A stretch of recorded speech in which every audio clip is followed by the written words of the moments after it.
So welcome everyone to today's event. Is hosting Simon Estok, who is known for his Ecophobia hypothesis.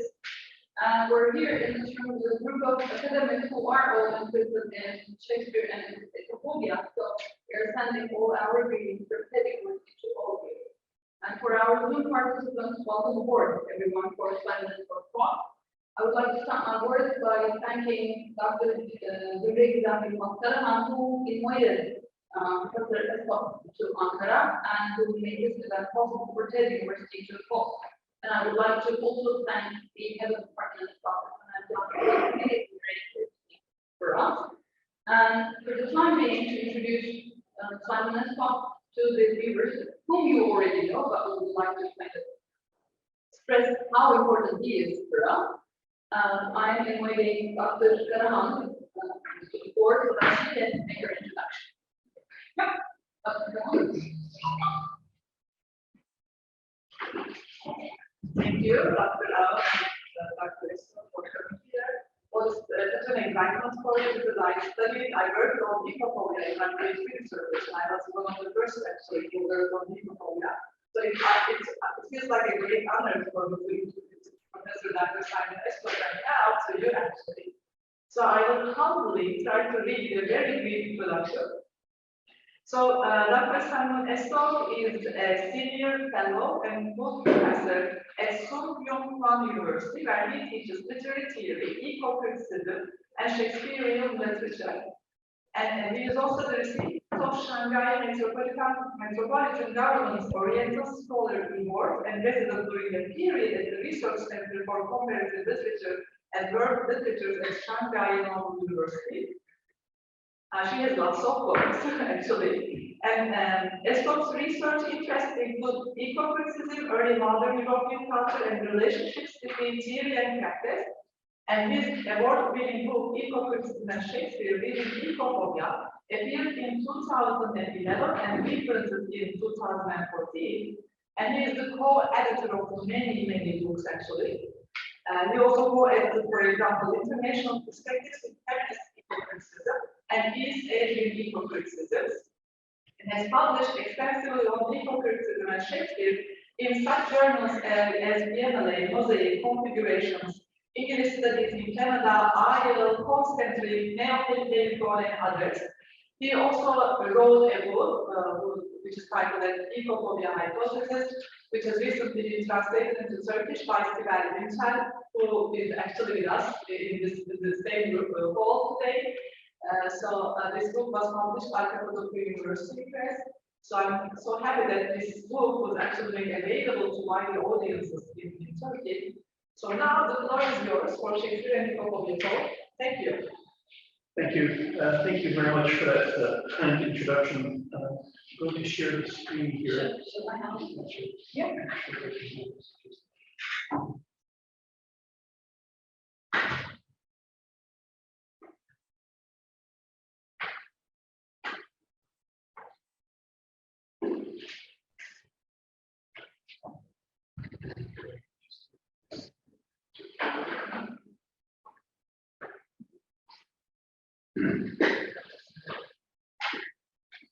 All right, thank you, everyone, for coming.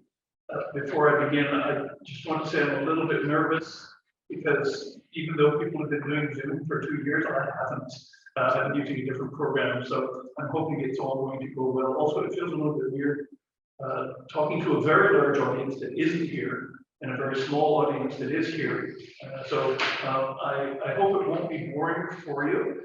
It is a very long talk. I have 122 slides. There are 5 acts, which I will be introducing in a moment. But before I begin, I would like to thank the organizers, Dr. Bashat Ben and Dr. Yilmaz Karahan for bringing me here, Dr. Tanner John, the head of the English department, and Dr. Kezban Çelik, the Dean of Arts and Sciences, and all of you out there who I can't see for coming. Today I will be talking about ecophobia as it manifests in arguably the best-selling author of all time, who we know is Mr. William Shakespeare. My talk will be broken into several separate chunks, but there are clearly overlaps among these chunks.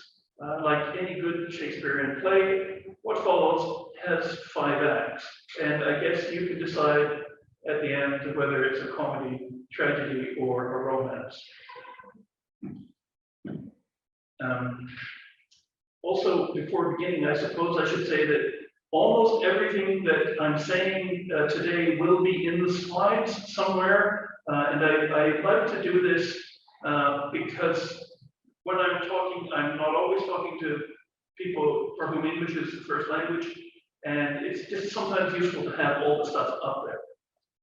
Having said that, without further, as we say in the Shakespearean business, ado, let me begin. I'm going to start by, before we start Act 1, by introducing ecophobia and explaining where it comes from. The whole matter of ecophobia comes out of a general dissatisfaction that I felt with Edward O. Wilson's concept of biophilia, in which he maintains that the primary way humanity relates with the natural world is through an innately emotional affiliation of human beings to other living organisms.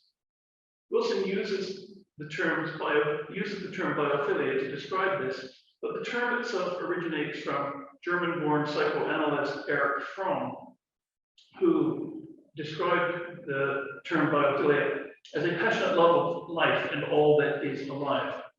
In a wide-ranging discussion of what motivates human cruelty and aggression, Fromm argues, and I quote, "Biophilic ethics have their own principle of good and evil. Good is all that serves life, evil is all that serves death. Good is reverence for life, all that enhances life, growth, unfolding. Evil is all that stifles life, narrows it down, cuts it into pieces." Wilson further develops the term in 1984 and defines it as the innate tendency to focus on life and lifelike processes, the urge to affiliate with other forms of life, the connections that human beings subconsciously seek with the rest of human life. My guess back in 1995, when I started using the term in my PhD work, was that Wilson's hypothesis was only partially right, and that there was something indeed very different than biophilia going on in things such as factory farms, and that no innately emotional affiliation can account for the overt violence and disrespect for the natural environment that has led us down the dark corridors of the Anthropocene. It is not biophilia that we see in Shakespeare's description of hostile environments. It is not biophilia that explains how Coriolanus' son tears apart a butterfly, his mother responding, "Oh, I warned it, how he mammoth it." The witches of Macbeth, like the weather of the Tempest, the Jew of the Merchant of Venice, like the cannibalism of Titus Andronicus, these are all projected through lenses that are as ethically far from biophilia, topophilia, and ecophilia as night from day. This requires some explanation, and that's why we're here today. We're here today because ecophobia, not biophilia, can explain how our landscapes have become such a mess, how we have made such wastelands, and while it doesn't begin with Shakespeare, he is certainly a part of the trajectory on which we remain. So, Act 1, tragedy, landscape, and ecophilia. And we may take a break, say after Act 2, I suppose, to refresh and go on the economy will take whatever we need.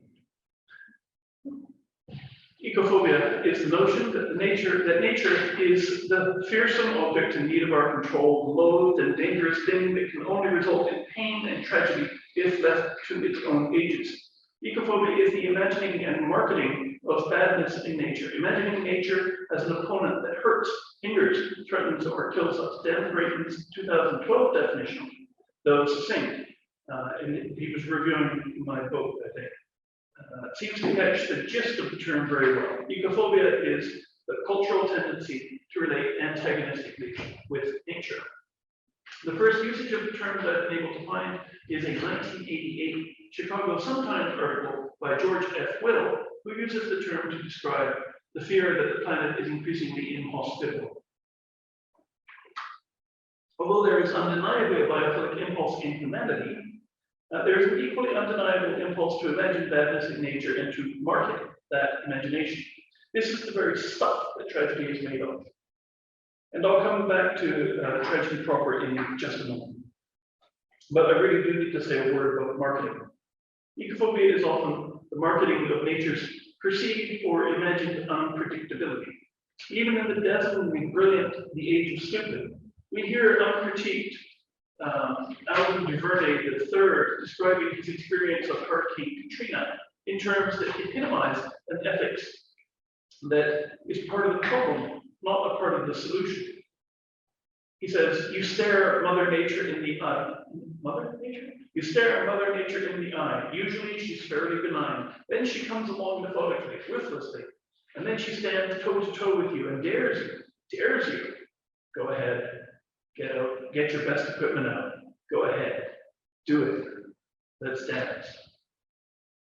All right, so sexist, anthropomorphic metaphors of a malevolent nature are all about ecophobia.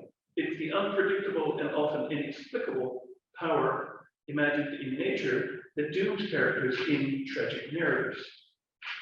The whole question of human exceptionalism emerging through Hurricane Sandy or Sendai tsunami or Hurricane Katrina or any number of other natural disasters tells the world that we humans, the whole bunch of us, are nothing.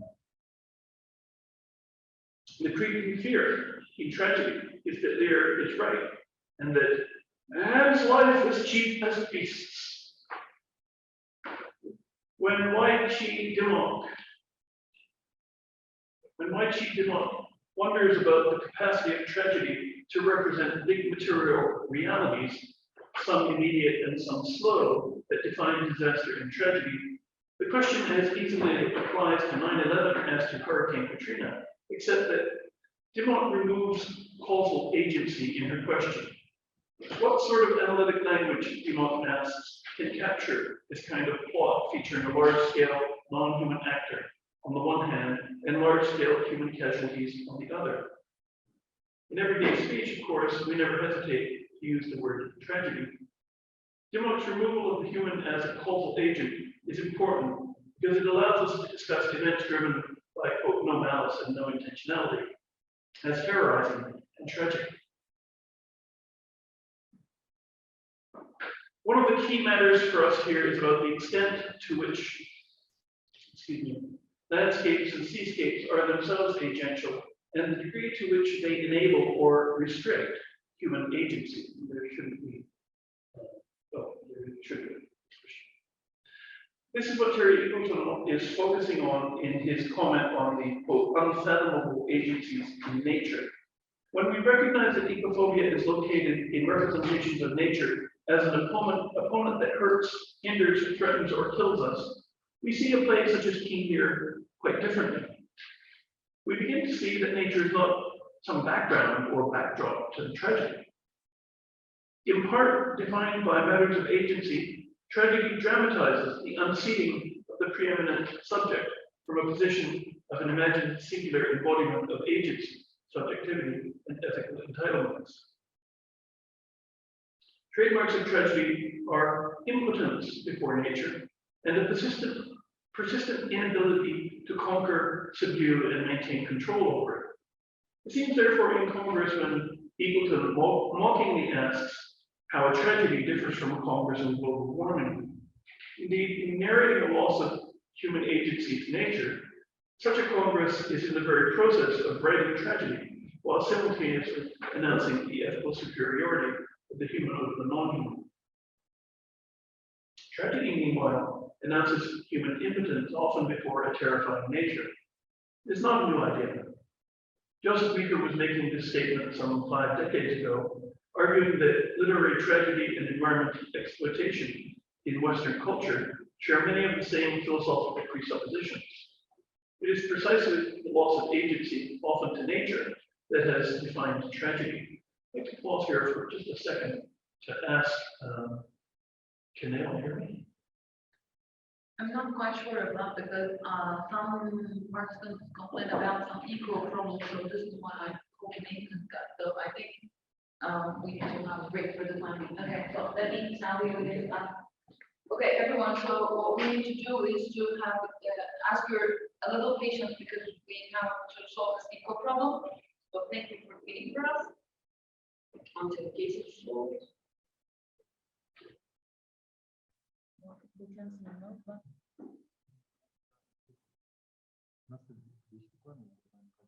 Okay, bir değişiklik var mı arkadaşlar, izleyiciler? Gizem Hoca, could you check the chat, please? Şu an seste bir ekoda değişiklik var mı? It's okay now? Okay. Bir deneyelim mi tekrar? Var mı bir ekoda problem var mı? Better. Okay. Yes, sorry to have disturbed, but I thought, wanted to make sure. Okay.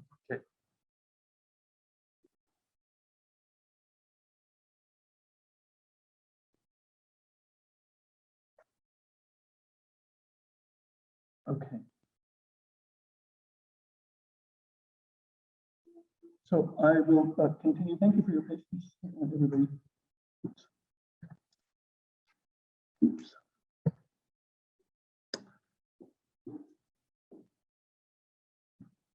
What happened? Doesn't work. Let's. Yeah, sure.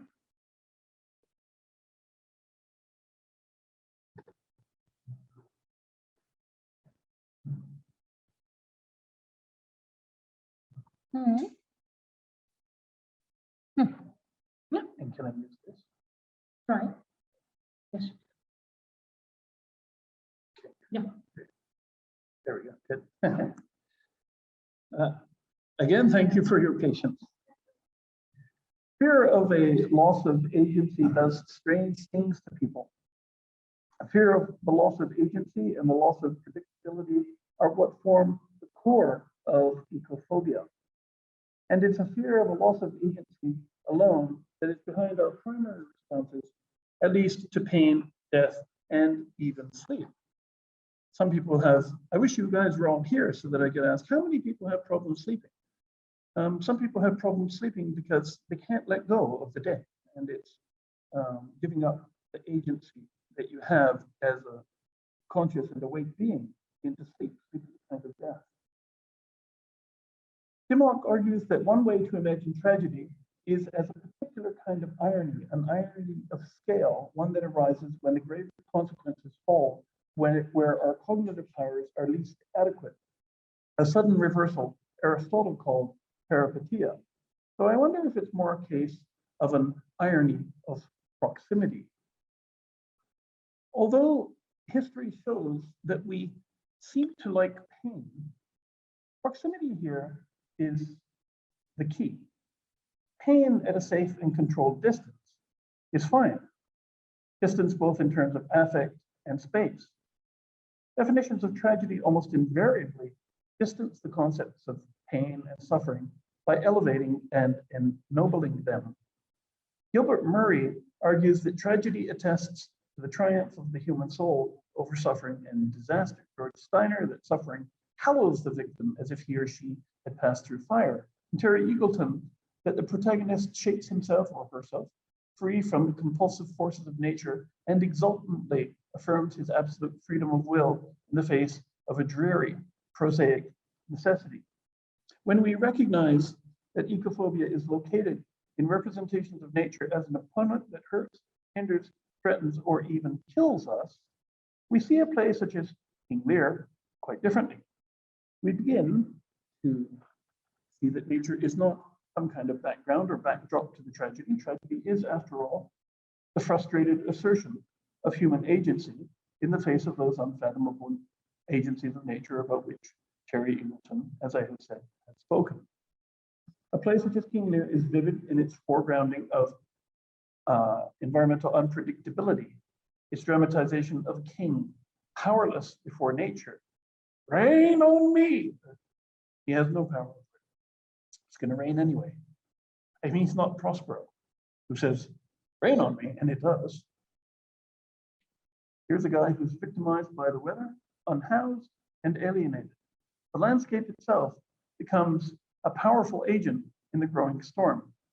Perhaps it's worthwhile pointing out that the precondition for conceptualizing the natural environment as an antagonist is an ethical one in which human agency carries more value than and has also priority over non-human agency. The implied premise in the ecophobic representation of landscape is that human agency must prevail over non-human agency, and that this is such an obvious given that it need not be graced with even the remotest of attention. This is a fancy way of saying that we take for granted that the environment has no rights, no agency, and of course, no voice.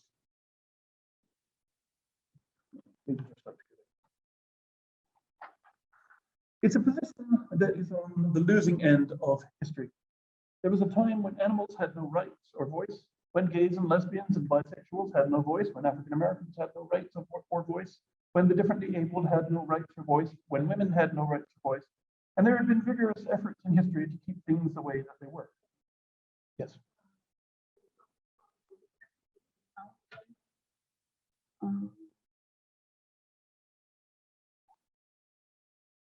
Maybe we need to.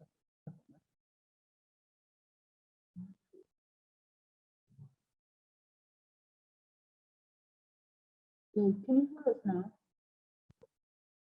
Does it sound better? No? Is it completely gone?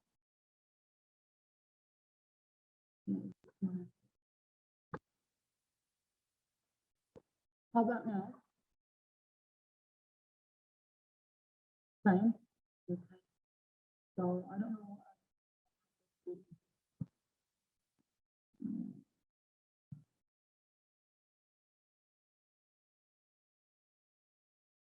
If you okay, so your voice is interrupted. Okay. No, we're not. So everybody has different ideas about.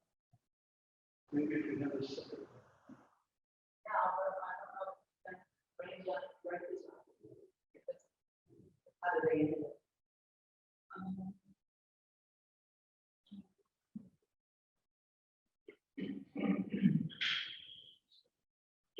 Do you hear me at all? Oh, I don't know what I can do about this reading. There's nothing I can do.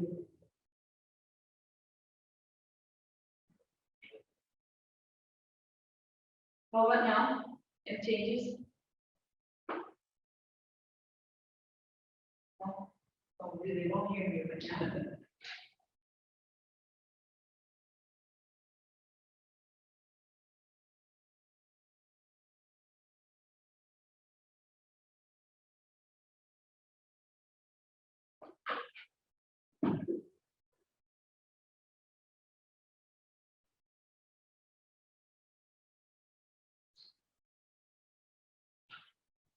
So I'm going to ask you to try this. I don't need to clean.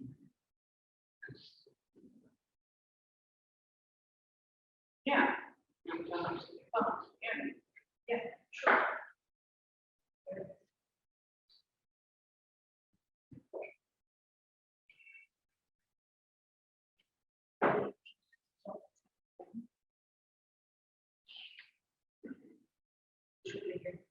Can you hear? Can everybody hear?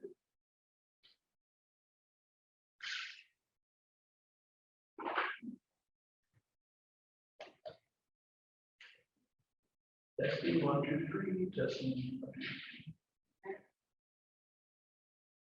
Yes.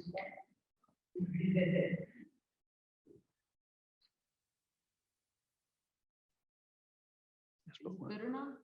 Is it better? Can you hear?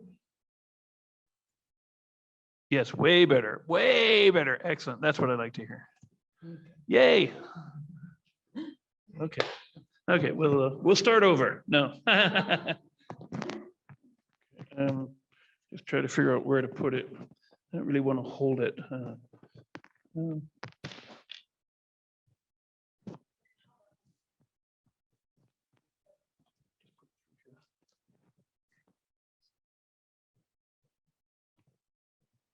Right? Okay, just make Feeling sure, better? make sure I don't strangle myself. No, you don't. I fall down, No, you start won't. choking. Yep. You're recording this, aren't you? Oh, okay, there's a limit to how far I can move back. Thank you for your patience again. Okay, so I was talking about how the circle of rights has expanded and how ecophobia is on the wrong side of history, and the fights for women's rights, for gay rights, you know, the various anti-racist movements. These fights are ongoing, and they were hard won, and they need constant maintenance. We are here as theorists of literature to ensure that there is no chance for the oppressive assumptions of our pasts to survive. Ecophobia is, in short, bound to lose. And Bashak, it doesn't move forward. Yeah. So every time we change the settings, something happens with the sharing screen options, right? Mm. No, I can't share it. They're so patient. Indeed. You're such a patient audience. Thank you. Of course, I don't know if they actually are being patient. I'm assuming they are. Right. Yeah, you can move back and forth now. Can you?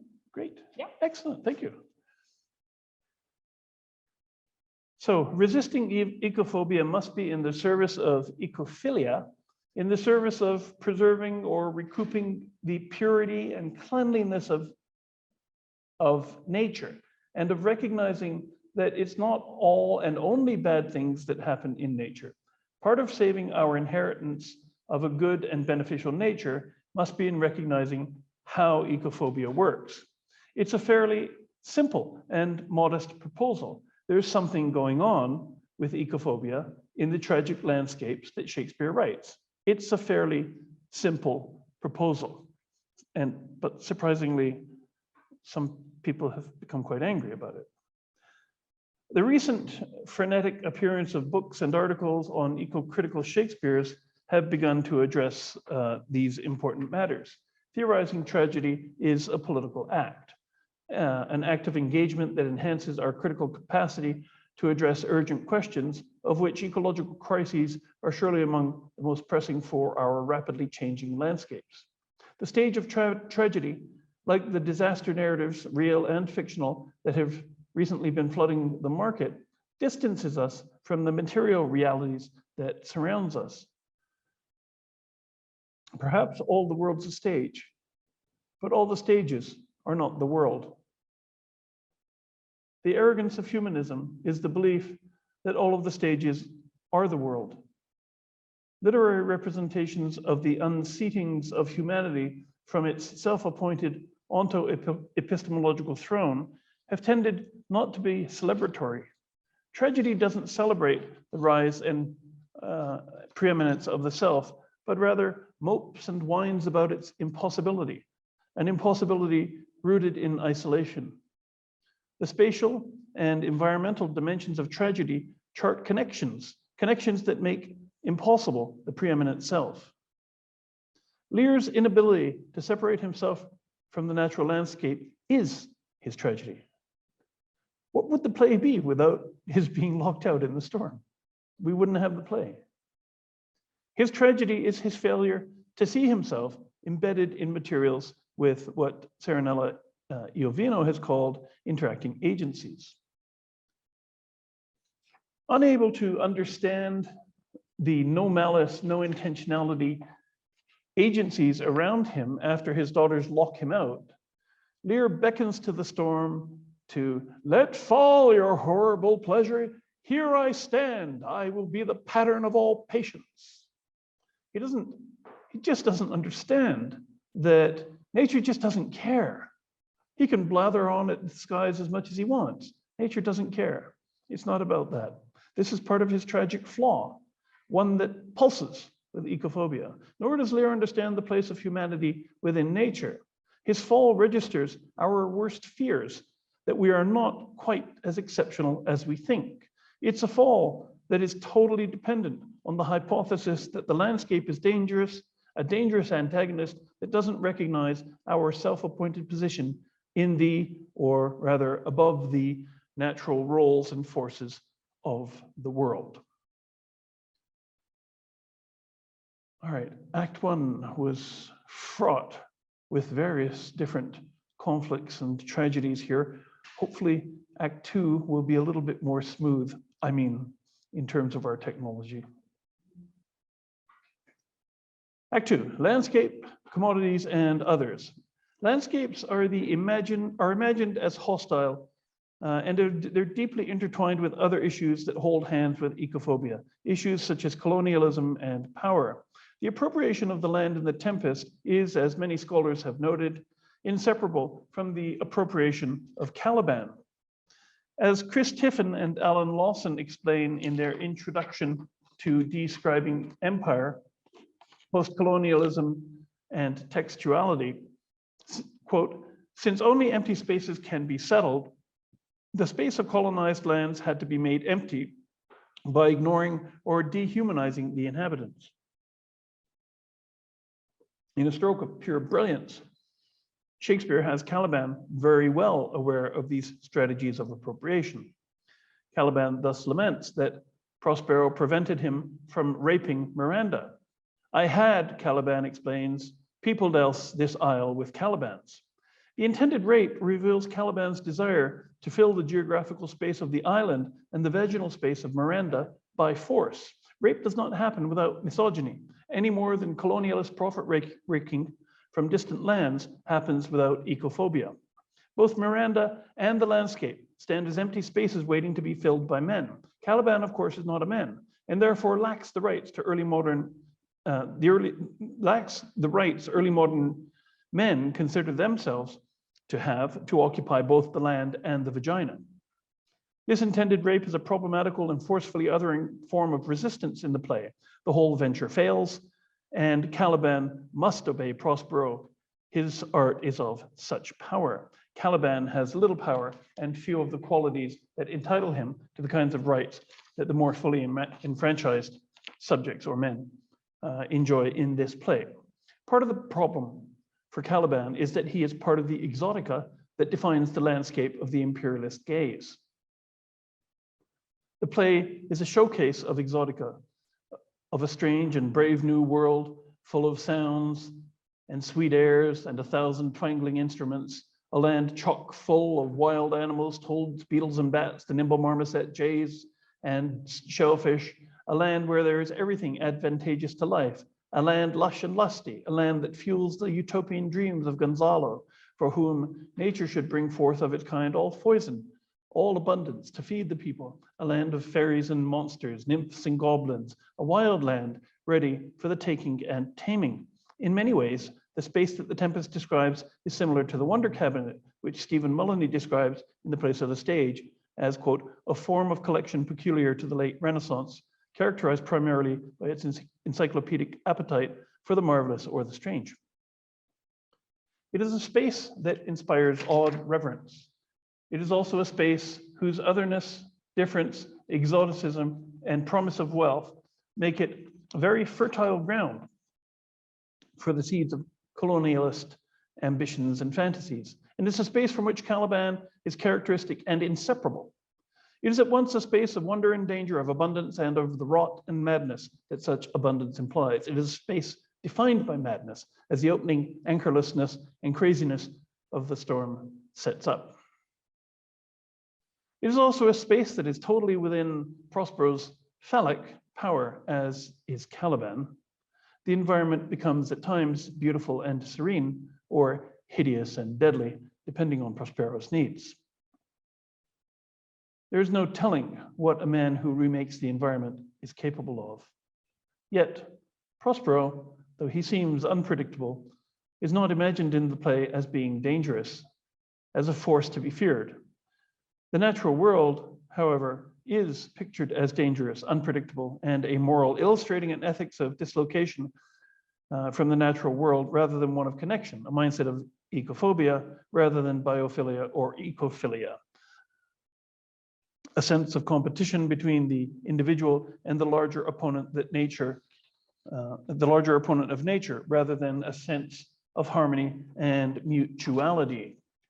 This is what it means to be living in Prospero's world. It's a world that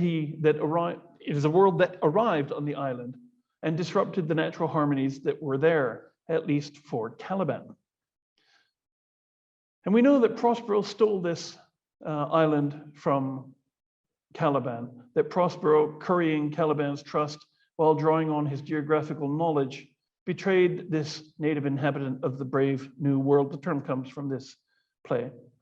Caliban complains, "This island's mine, by Sycorax, my mother, which thou takest from me. When thou camest first, thou strokest me and made much of me. Then I loved thee and showed thee all the qualities of the isle, the fresh springs, brine pits, barren place and fertile. Cursed be that I did so."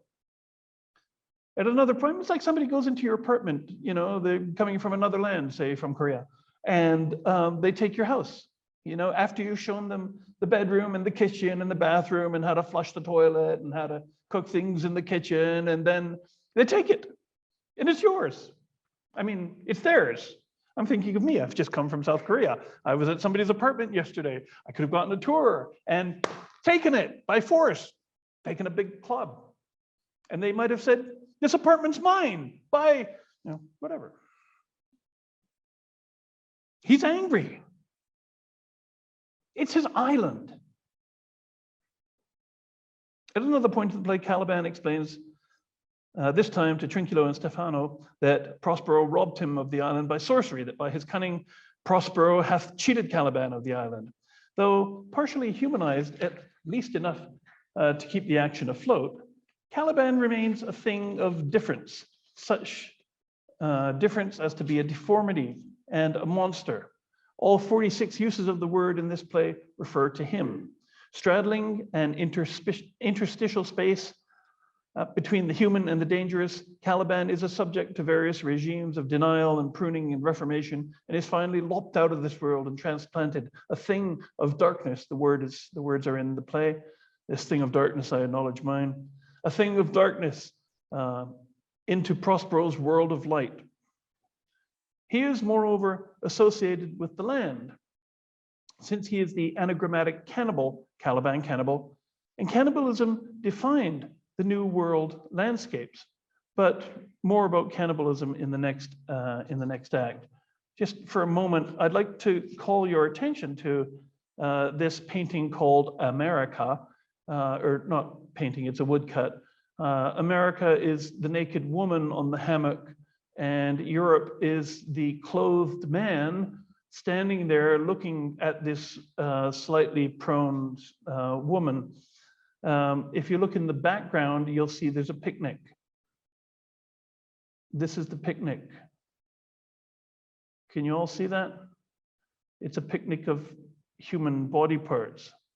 Go back, looks like an innocent enough little woodcut, but in fact, we have cannibalism going on there in the background. Shocking. If xenophobia, ecophobia, and various issues of commodification characterize the old world dreams in the new world, no less do they characterize Venice, where foreignness also defines the boundaries both of the human and of what makes a man. In The Merchant of Venice, the environmental ethics of the play describes is inextricable from the confluence between xenophobic and, at the risk of sounding anachronistic, homophobic discourses within the play.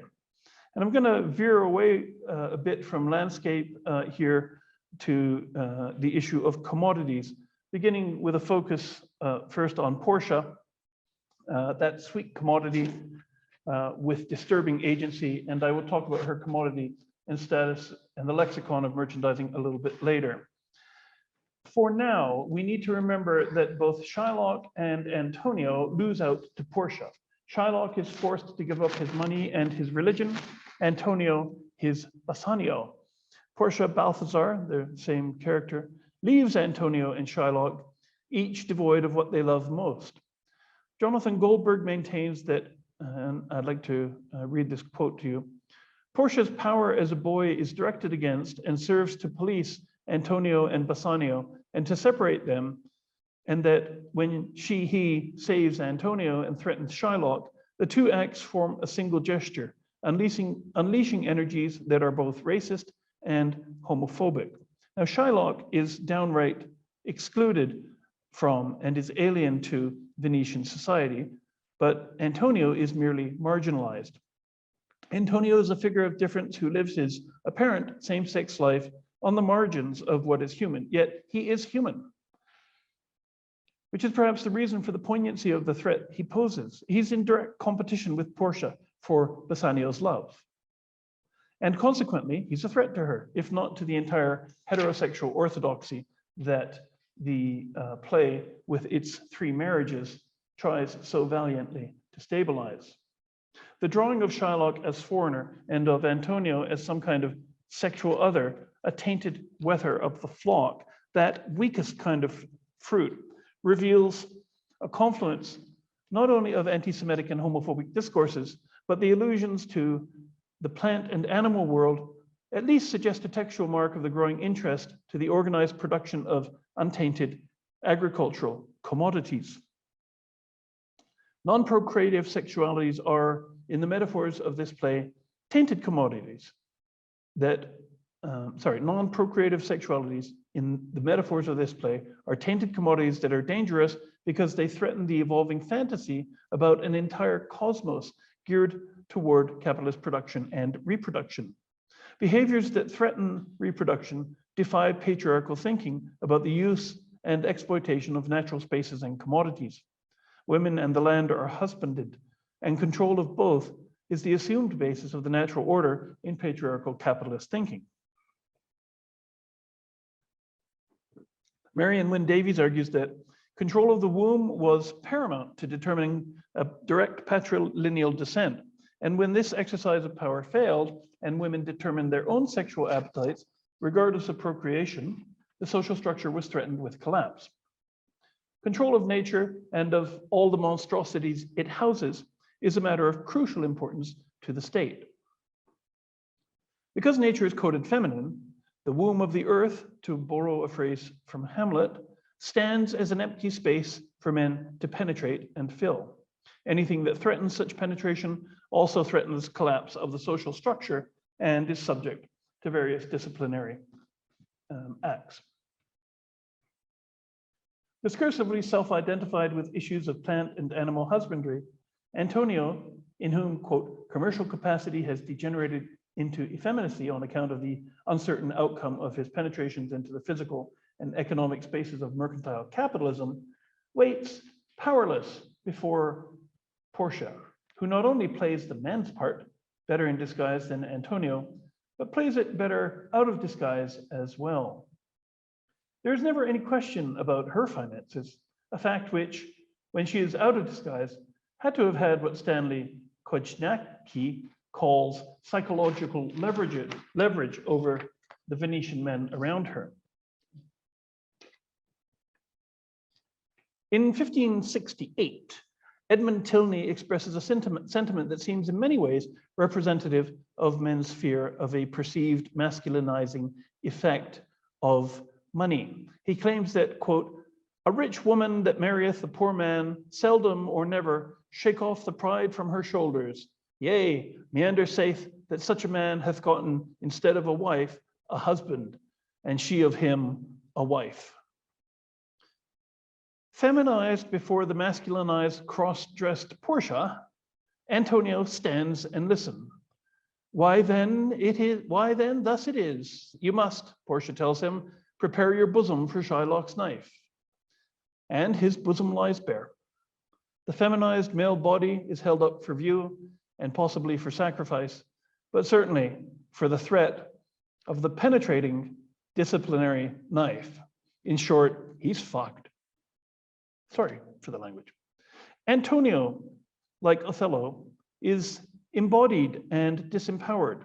Like Lavinia, he is a body waiting for dismemberment. He's a body through which patriarchal and legal discourses and knives pass. With the fear of death in him, Antonio beseeches Bassanio to say how I loved you. But when Antonio gets a reprieve from his transvestite opponent, Bassanio may hold his tongue. That love that dare not speak its name now need not speak its name. The integrity of Antonio's body, though threatened, remains intact, and disciplinary reformations are not necessary. By the end of the play, the audience knows that there will be no more trouble from this weather. Antonio has been disciplined and silenced, like Shylock. So then what am I talking about?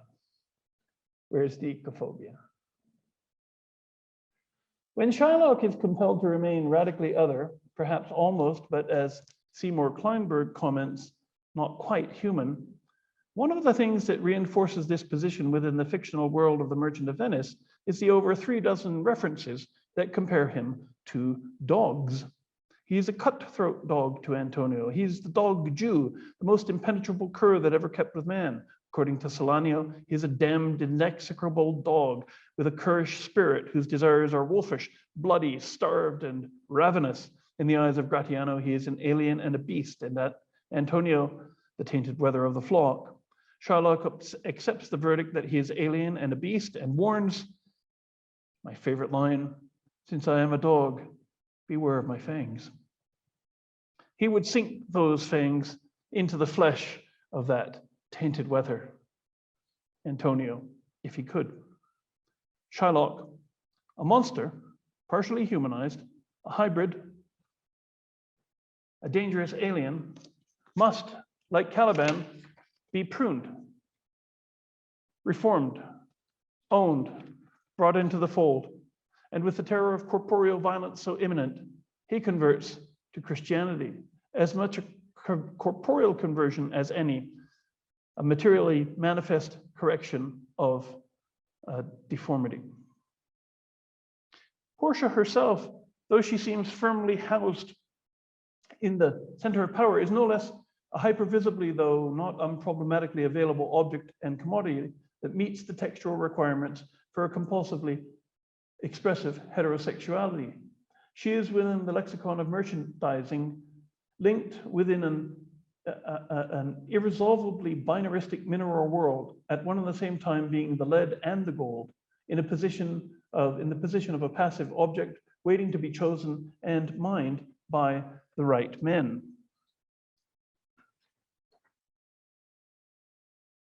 Or the right man in this case.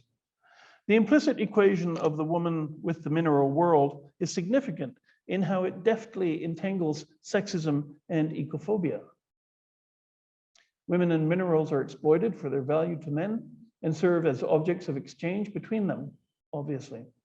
What I'm interested in here in early modern discourses, particularly in the Elizabethan period, is less the gender neutral metaphor linking the body politics with the body human than the gender specific equations of the female body with discursive productions of the environment. The conflation of the female body with the geographical body is very evident in the many maps of the period that cartographically describe women.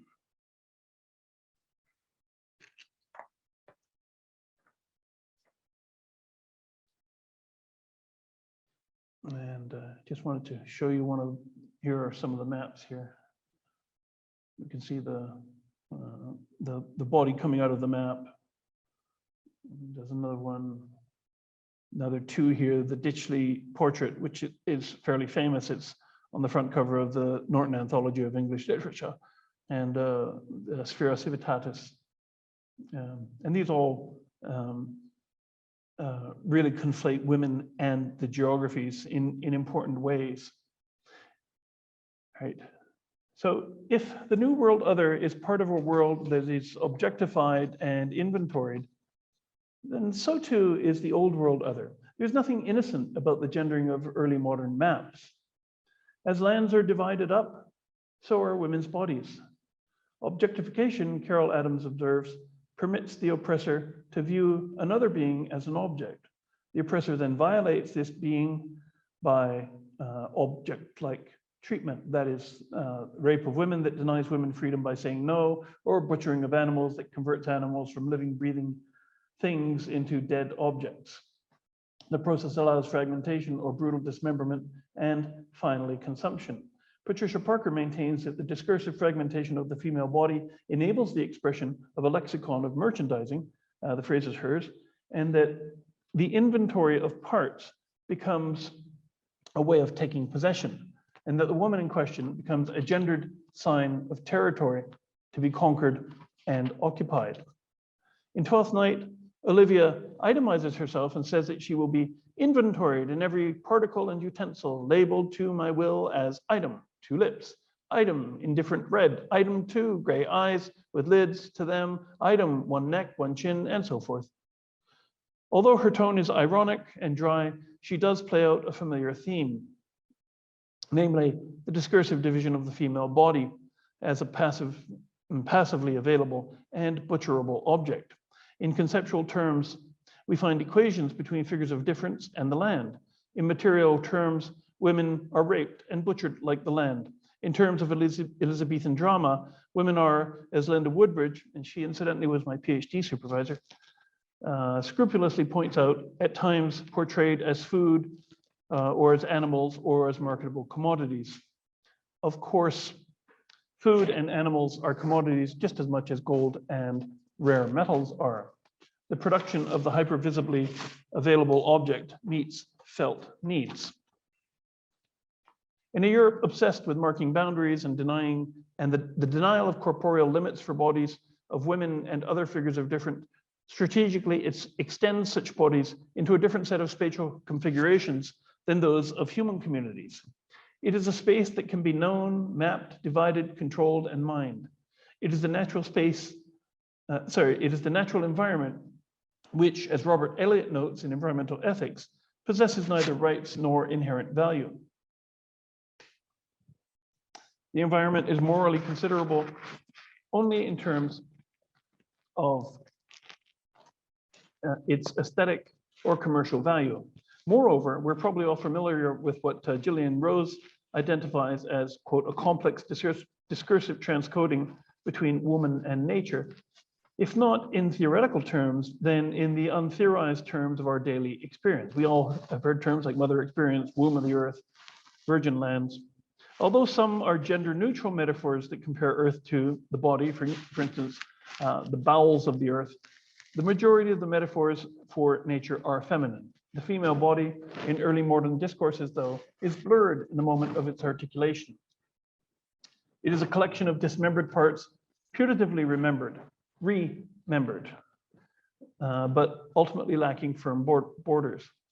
As a feminized body, such as Antonio's, a body unmanned by monstrosity, such as Caliban's, a body cast out of the rights and privileges of manhood, such as Shylock's, a body cast away from humanity through madness, these each become subject to similar kinds of disciplinary action. To use modern parlance, misogyny, homophobia, racism, and ecophobia converge. Staging exotica within a spatial ordering outside of the human sphere and into the discursively deadened world of resources, mineral, botanical, and animal, relies on and reproduces dynamic correlations between social and environmental domination and commodification. This is called ecophobia. The dismembering metaphors, the inventorying of body parts, the pound of flesh and butchery that it implies in The Merchant of Venice, these find a more full and by far less subtle expression in the earlier Titus Andronicus, which brings us to Act 3. Act 3. Cannibals and animals. Do you want to take a break at this point? Or keep going? Yeah, I just worry that they might be getting tired. Can you ask them if they're getting tired? So, everyone, for the time being, we're having a very brief break, like 10 minutes. Yeah, 5 minutes is fine. And we will be back in 10 minutes time to continue with Act 3, where Simon will be talking about cannibals and animals. Thank you for your patience for the time being. So we will see you in 10 minutes.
Okay, everyone, so we're back. I hope you're ready to listen to the rest of the talk, but perhaps before we go on, we could ask the audience if they have any questions, Comments or criticism? comments, criticism, all of them are welcome. So you could use the chat box or maybe to unmute yourself and speak. I'm not quite sure if you will be audible though. We will try it. So let's see. So yes, please feel free to unmute yourselves and ask a question before we begin Act 3. And if anyone here has questions, we can, or comments or anything.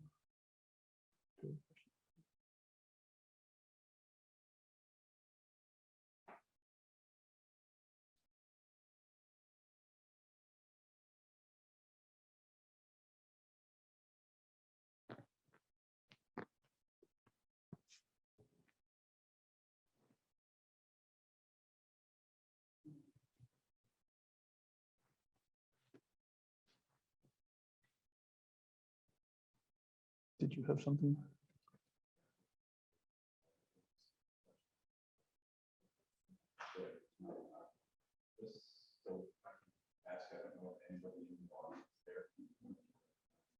I'll repeat your question. I was just wondering, especially Caliban, I wonder how you might situate Ariel within this sort of matrix, because Ariel is obviously very divorced, where so it is seemingly associated with God, a sort of want to put it that way, but a beach. The obvious contrast between Ariel and Caliban. Very broad terms. What happens when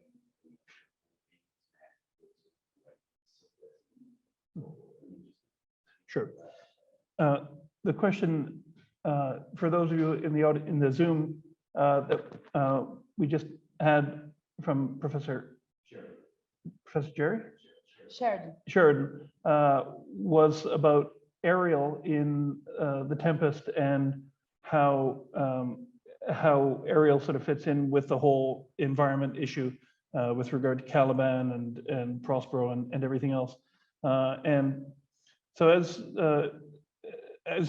you guys know, Ariel is this sort of air-like aerial figure that is really obedient and doesn't critique or criticize Prospero.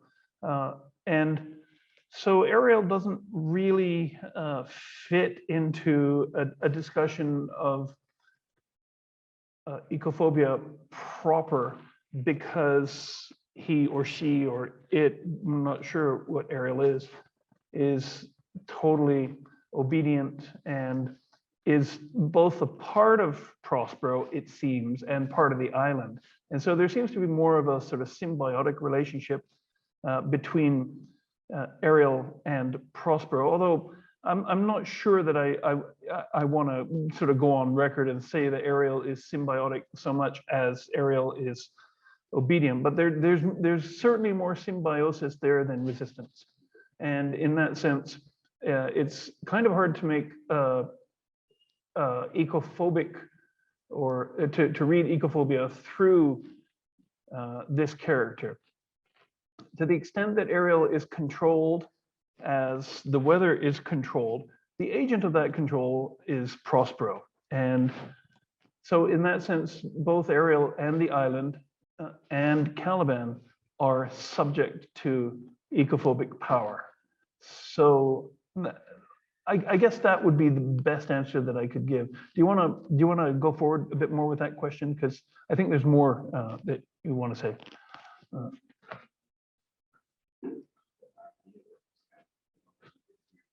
In the sense that Caliban is associated with nature or the island, Ariel, immediately the island,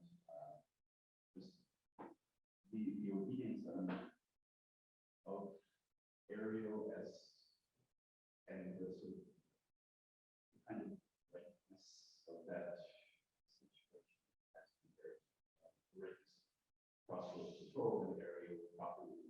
saying and portray relatively more positive, but not Mhm. complex individuals as Caliban is in the sense of if you just very generally there social area with nature as medium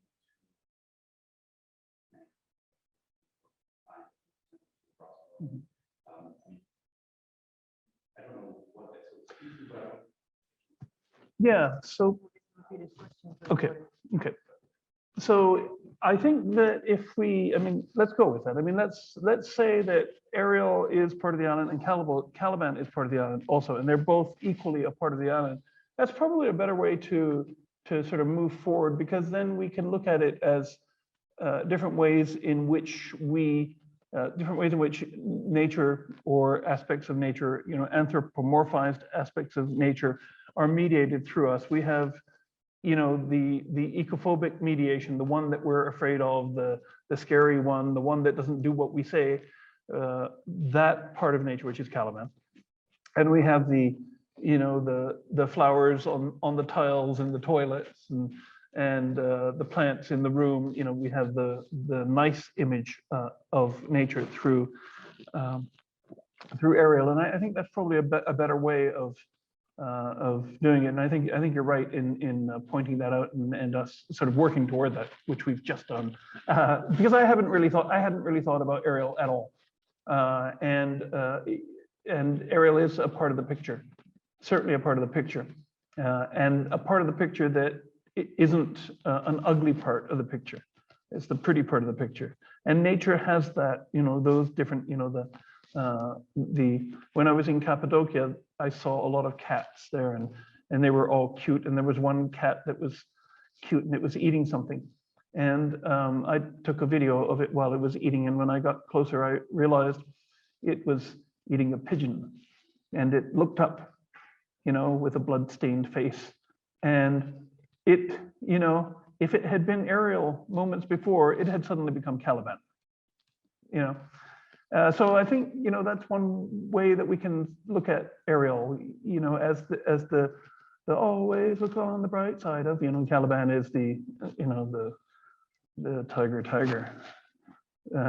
kind of. That makes sense. Yeah, thank you for the question. Yeah. Do we have any other questions in the chat box? No? Okay, shall we go? Any other questions from here? Monsters? Nothing? Maybe we are Sure. leaving it for the end of the session. I know some might start in the session. So let's continue with Act 3. Okay, here we go. You guys all ready? Yeah. Act 3, cannibals and animals. All right, there we go. It's not working. Okay, here we go again. So we need to stop share and come back. So we will be sharing the screen in a minute. Are you giving them extra points for asking questions? I had never thought of. Because if you offer them extra points, it might encourage them to try. Yeah. Right. Cannibalism. There's importantly on matters of ecophobia, both through landscape and through species, race, and sex entanglements. Can they all hear? Yeah. One can say, as indeed Maggie Kilgore does, that the figure of the cannibal dramatizes the danger of drawing boundaries too absolutely. Summoning the image of the cannibal evokes and is intended to evoke transphobia. The cannibal is the border crosser of nightmarish dimensions. On the one hand, the cannibal, as post-colonial theorist Stephen Slemon argues, is wound up with a discourse that necessarily designates the absolute negation of civilized self-fashioning in a place that is no place and is always out there. Now, I'd like to break away from this for a moment and talk about cannibalism and how incredibly present it is throughout the world, and how integral it is, and how othering it is, and how ambivalent it is, both as a semiotic that produces monsters and is something that's really at the core of a lot of thinking. So I live in South Korea, and I'm often reading in the newspaper about cannibalism in the north, about North Korean cannibals, because in order to demonize the north, you get cannibalism happens out there. When Europe was colonizing, well, it still is colonizing North America, the image of cannibalism, the cannibal other, the cannibal Indian, was central to that process of colonization, and it was always out there. But we also need to think about cannibalism as something else, about something that is domestic. And we can think of communion, for example, the blood and flesh of Christ. And this we don't see as monstrous. We see, in fact, it as an act of love, of eating, of incorporating the loved one. But even that is problematical. If you get the chance to Google Jeffrey Dahmer, who was a serial killer in the United States, he would rape his partner, his male partner, and then kill him, and then eat him. And of course, he was sent to jail for that, where he was subsequently killed himself. I don't know if he was eaten, but he said he did it out of love. So even cannibalism as love, as in communion, even cannibalism as love can be monstrous and othering, and it's a very complicated discourse. And I don't want to seem simplistic when I'm talking about it in Shakespeare, but we need to start somewhere. So David Goldstein makes a convincing argument for how European ethnography absorbed and sought to make sense of American cannibalism. The cannibal crosses from old world dreams to new world nightmares. The cannibal is both an excitingly exotic new world figure and a horrifying old world locus of rot and interbreeding. The cannibal is not so much about eco issues as about race, as much about a demonized geography that is both to be feared and despised as about radical otherness beyond the pale of humanity, as much about punishment as about reconciliation. The famous summary by S. Clark Hulse about Titus Andronicus is compelling. And I put it up here with blood dripping around it. Titus, he notes that the play Titus Andronicus is a play with 14 killings, 9 of them on stage, 6 severed members, 1 rape, or 2 or 3, depending on how you count, 1 live burial, 1 case of insanity, 1 case of cannibalism, an average of 5.2 atrocities per act, or 1 for every 97 lines. And that, my friends, is a generous summary. There seems other things that are going on. Another image suggestively cannibalistic, not to mention sexual and oddly incestuous, that kind of needs attention. It's when Titus asks his daughter to carry off his lopped off hand in her tongueless mouth. And Lavinia, thou shalt be employed. Bear thou my hand, sweet wench, between thy teeth. And I tried to find a compelling image of it. That's the best I could do. This is a passage that perhaps, as I have argued elsewhere, is a textual echo of another Shakespearean image, that of the swallowing womb, a feminine cannibal image of human consuming human, both in a sexual sense, in a sense sexual, the swallowing womb, evoking an image not only of consumption, but of coitus, and Lavinia with hands and fingers in her mouth, evoking an image of not only of eating, but of fellatio. From the vaginally suggestive loathsome pit and all of its ambivalent, though mostly misogynist significations, to the measuring out of Lavinia as a bubbling fountain, as honey breath from Chiron and Demetrius, who revel in Lavinia's treasury, to Titus naming Lavinia a map of woe. This is a play that endows bodies with profound environmental significance. Dog-like and carrying her father's hand in her mouth, Lavinia becomes something other than Lavinia, something not human, an emblem, an object, a commodity, a point Gillian Murray Kendall has made. When the disfigured Lavinia enters, it is as if she were no longer simply a character in the play, but an emblem. Emblematic of a deep ecophobia and misogyny, she is the site of pornographic violence and fascination.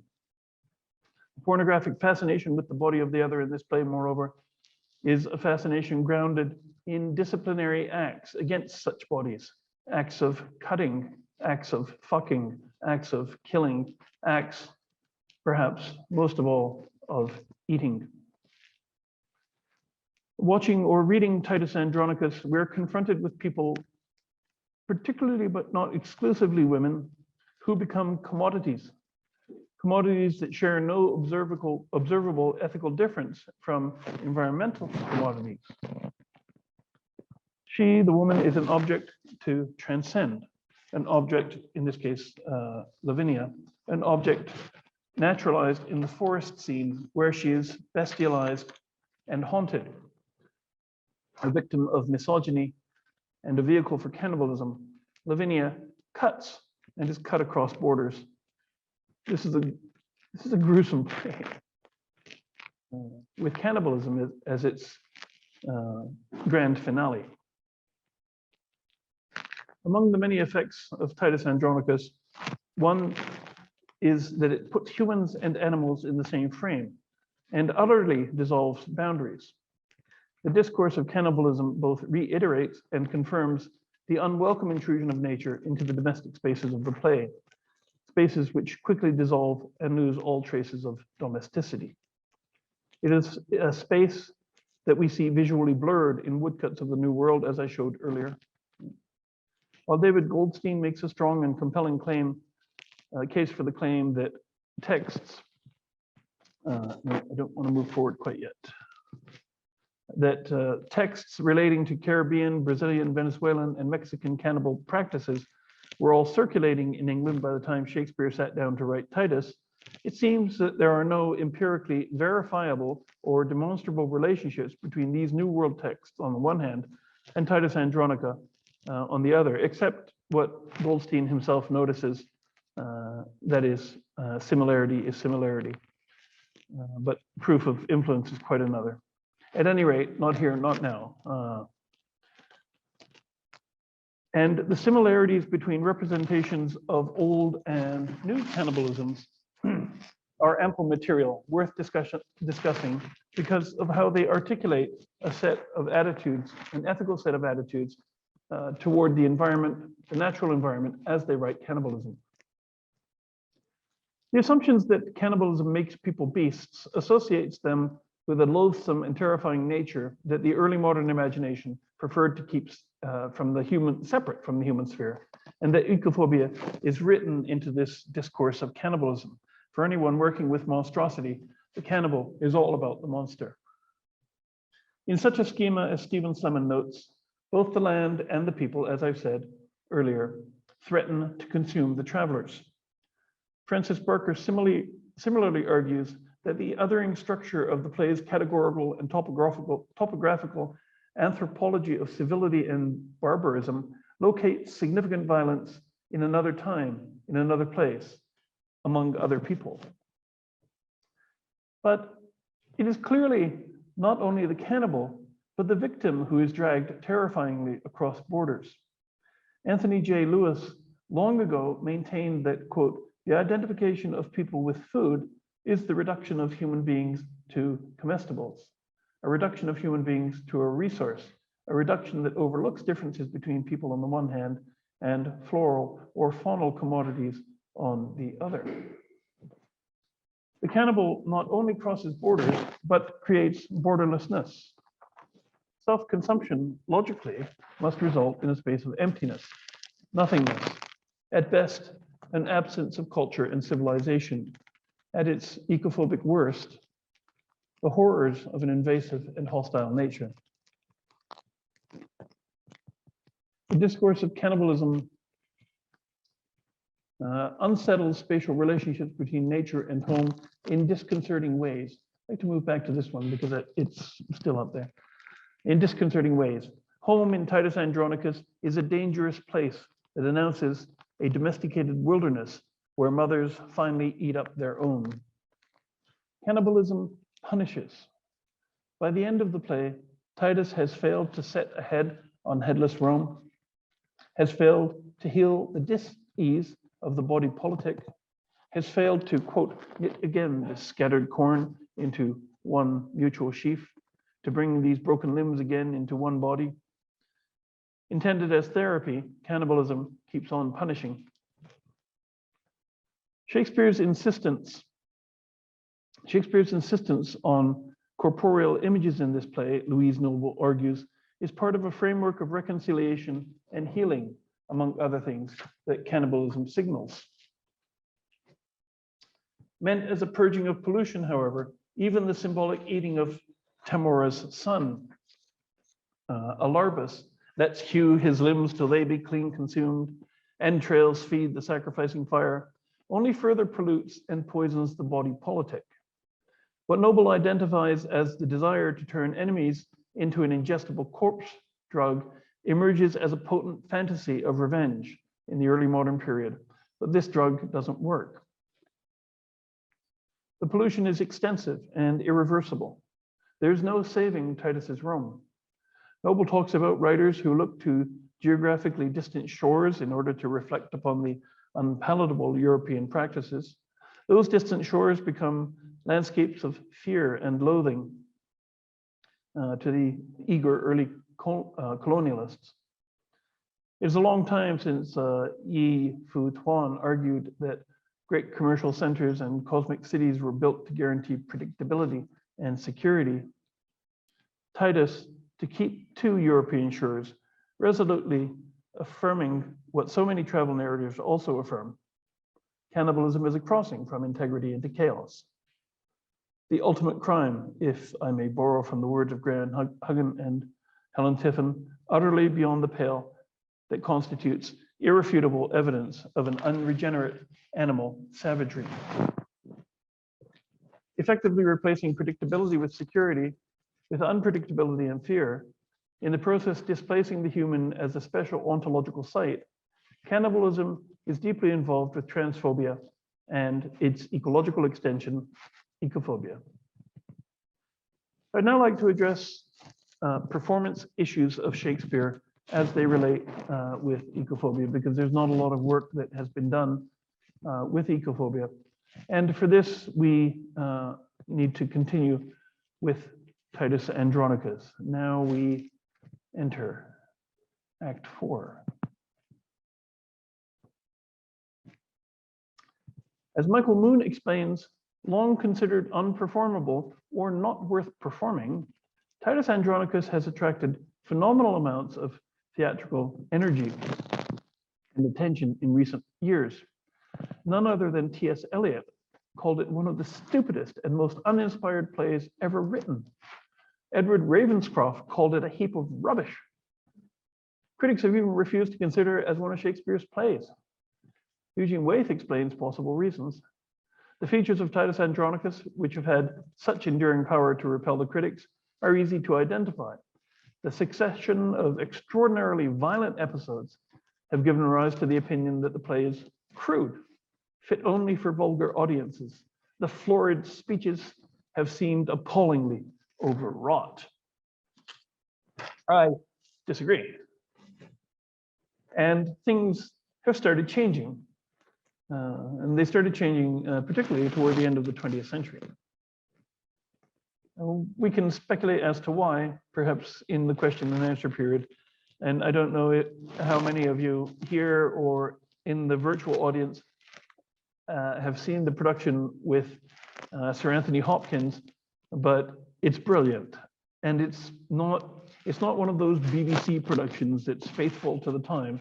It's very contemporary. They have machine guns and cars and other things like that. But it is Titus Andronicus, and it is gruesome. At any rate, Michael Moon seems to side with the position that the history of the genocidal 20th century had transformed the play from what had long been taken to be a barbaric seeming curiosity into an indispensable text for our times. Thank you.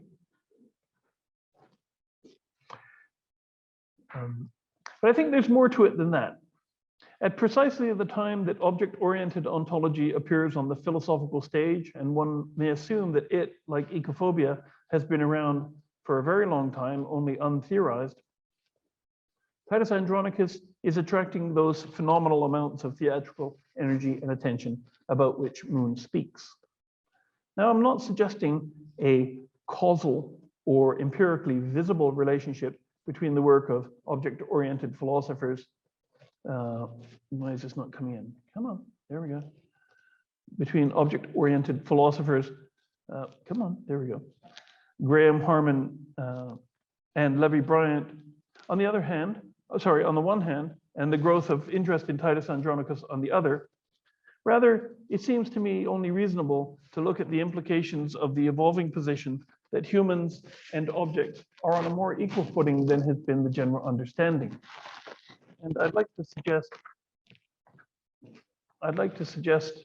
that one of the implications is that there's also more congeniality toward a play such as Titus Andronicus, a play that so clearly and unremittingly resists and challenges not only the developing Renaissance humanism in which it is embedded, but also the very notion of the human as a special ontological site. I think we can say, without being anachronistic, we can say this. Moreover, I want to suggest that if Grace Starry West is accurate in her claim that Shakespeare is exploring the relationship between Roman education, the source of all bookish allusions in the play, and the disintegration of Rome, the magnificent city which produced that education, again, it seems only reasonable to look at our current ecological disintegration and the ethics that produced it. I'm not going to come to that quite yet. Perhaps these are more accurate reasons why Titus Andronicus is enjoying its renaissance, rather than simply the admittedly extraordinary violence and barbarity of the 20th century being the source. All right, so I want to pull back a bit here and say that when I'm talking about Shakespeare, I begin with a desire to address the question of how much we know about our relationship with the natural world. It's a question that can be answered without, it's not a question that can be answered without discussion of ecophobia. At any rate, part of what I need to address is Theresa J. May's well-justified critique that one serious weakness of Green Shakespeare is its failures to address questions of performance. It's productive to see performance in its affective dimensions, what Sylvan Goldberg describes as the affective register of our bodies that offers a catalog of encounters through which to understand the interpenetration of human and non-human worlds. Performance touches this affective register in ways quite different than do words on the page. Heaved, this is a quotation, heaved into embodied life on a physical stage before a flesh and blood audience that the players knew and strove to please, if I can borrow from Theresa May's wording. Shakespeare's drama sometimes produces a hostile environment in which the audience is implicated, challenging the audience's spectatorial status in favor of a status that's more equal. It's the status of a more equal participant. If this is indeed what performance does, then the ramifications are, well, a little bit disturbing. The performance of plays such as King Lear and the Tempest, rather than fostering ecological consciousness and encouraging, I mean, look, when we go to the play, the Tempest or King Lear, we don't feel like joining Greenpeace after it. These plays do not encourage activist engagement.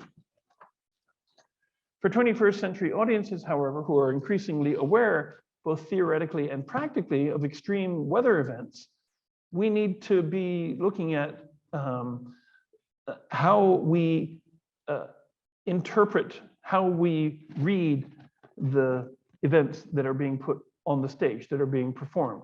If plays leave off where, if plays begin where texts leave off, and this is a comment from Theresa J. May, if plays begin where texts leave off, then what use can Shakespeare's Weather perform today?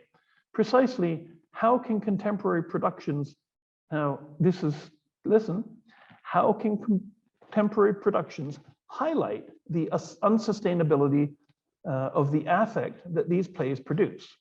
So we're talking about the production of the play itself, highlighting the feeling of, ecophobia or whatever, highlighting that feeling as an unsustainable thing. So again, precisely how can contemporary productions highlight the unsustainability of the affect these plays produce? How can we take seriously and work with Goldberg's assertion that, quote, as an effective eco-criticism emerges, we do well to consider not just what sustainability feels like, but what feelings are sustainable. This is where performance comes into it.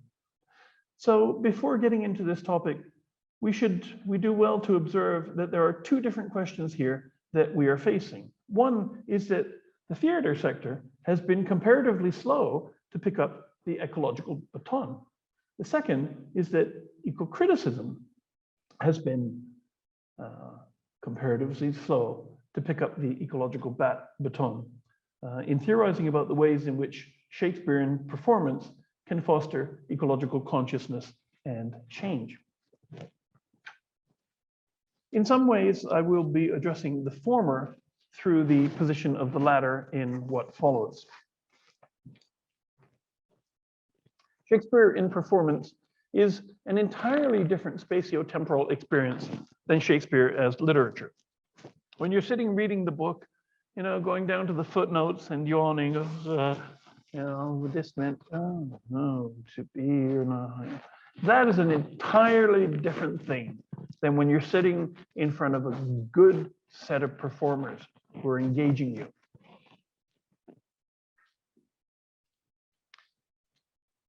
And we need to be thinking about the inside and outside boundaries when we're talking about performance. It's for this reason that I'm interested in affect theory. The difference attention to affect makes is that it forces a recognition of the importance of qualities and intangible objects. As the performance is different from the text, so too doing an eco-critical reading of a play as literature is very different from doing an eco-critical analysis of a performance of one. And Theresa J. May makes a strong case for extending eco-critical analysis to theater. I'd like to read at some length here. I'll put it up. There we go. Come on in. Theresa J. May, come on, there we go. When the eco-critical view can expand its scope to include issues of race, gender, class, geographic situatedness, and white privilege and power, then theater, which has always been a force for activism, as well as the dissemination of hegemonic myths, appears ripe for analysis. Indeed, Shakespeare's inherent communality makes it an ideal site for examining the habits of mind that perpetuate unjust and unsustainable paradigms and or precipitate cultural transformation. It's not entirely clear to me which habits of mind May refers to, but it seems to me that doing eco-criticism with performances of King Lear and the Tempest must include analysis of audience affect when the plays actively depict the environment through an ecophobic ethics as hostile. There's nobody who walks out of King Lear thinking, a nice environment, really nice environment. Okay, you walk out of this play thinking, holy Jesus, man, that is one nasty environment. Okay, this is the affect that's produced in us. It's not a sustainable affect. As I said earlier, the agency of nature in King Lear is not to be ignored.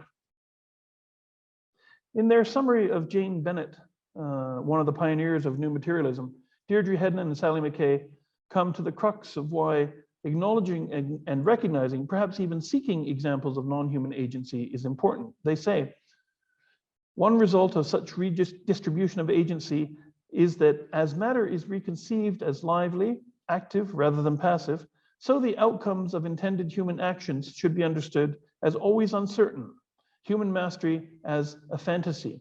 Yet it is precisely this uncertainty, this unpredictability that has always been the root cause of ecophobia.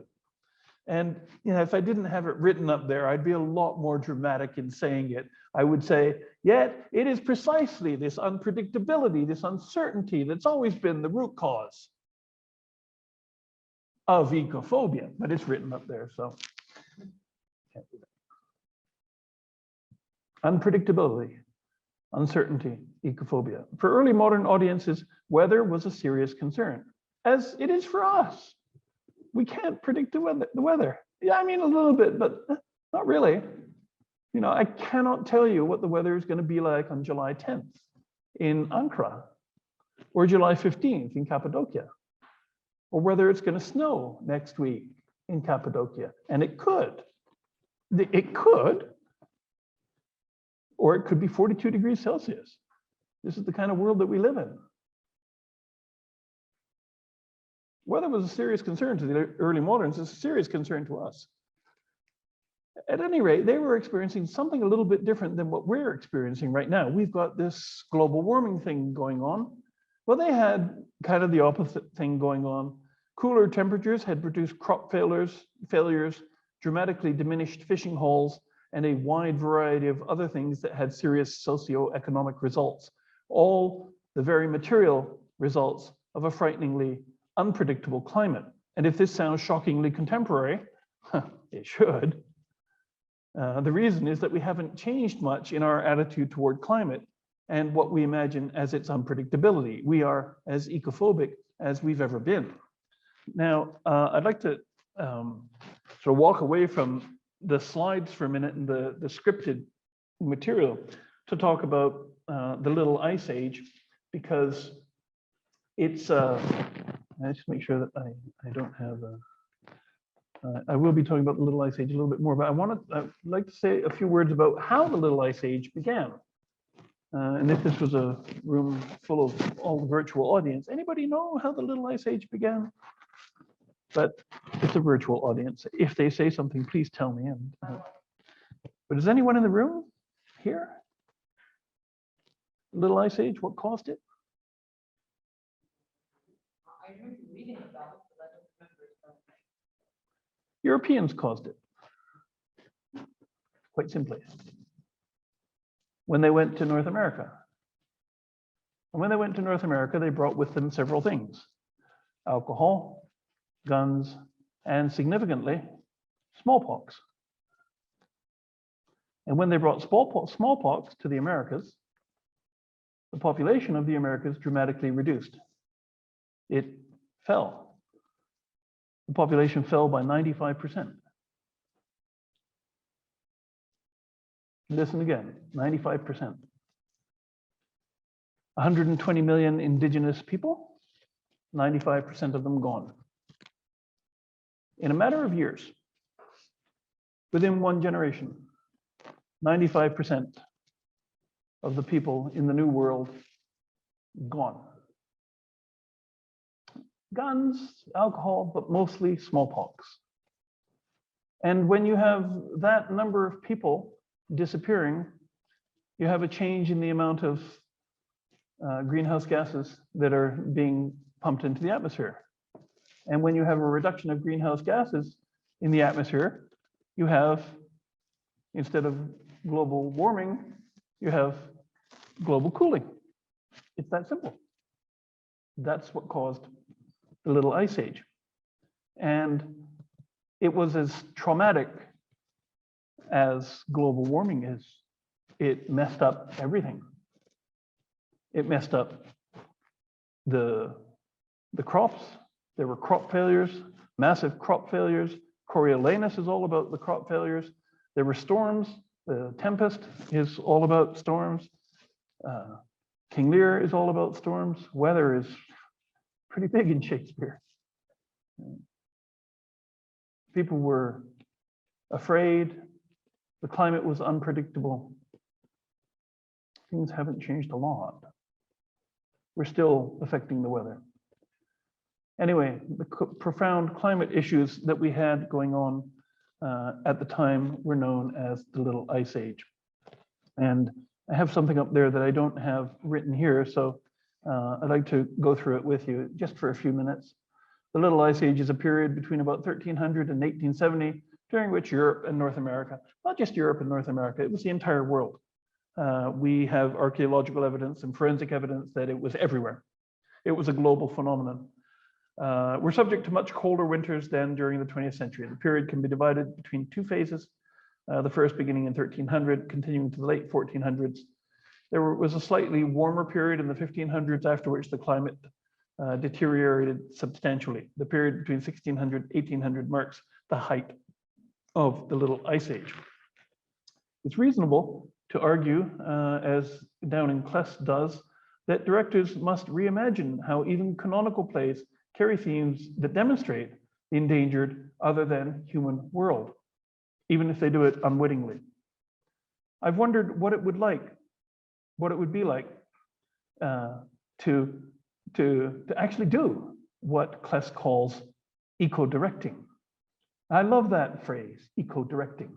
To coax, another word I love, to coax ecological themes to the forefront with King Lear, without changing the words that are written on the page, but performing it in a way that coaxes the ecological issues that are in the play to the forefront. I thought that if I were a director, I should like to perform King Lear under some kind of IMAX dome, which would look something like this, I suppose, where the blustering scenes outside and the windy images with, you know, the wild storminess and the images of IPCC reports, you know, of Hurricane Sandy and Hurricane Katrina, headlines, troubled faces, umbrellas bent backward and people bent forward in driving rain, and the numbers and 2 degrees and questions like, you know, the wall going across the screen like a Wall Street stock market, you know, marquee.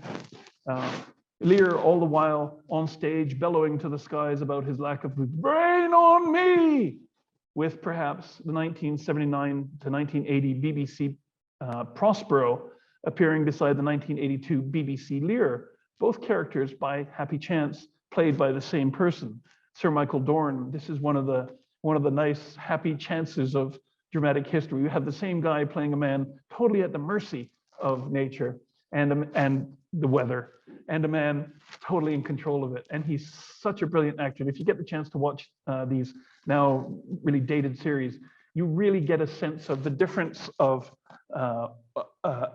what's going on with man and the environment, or human being and the environment, in these two characters. I've wondered what it would be like to perform, to eco-perform.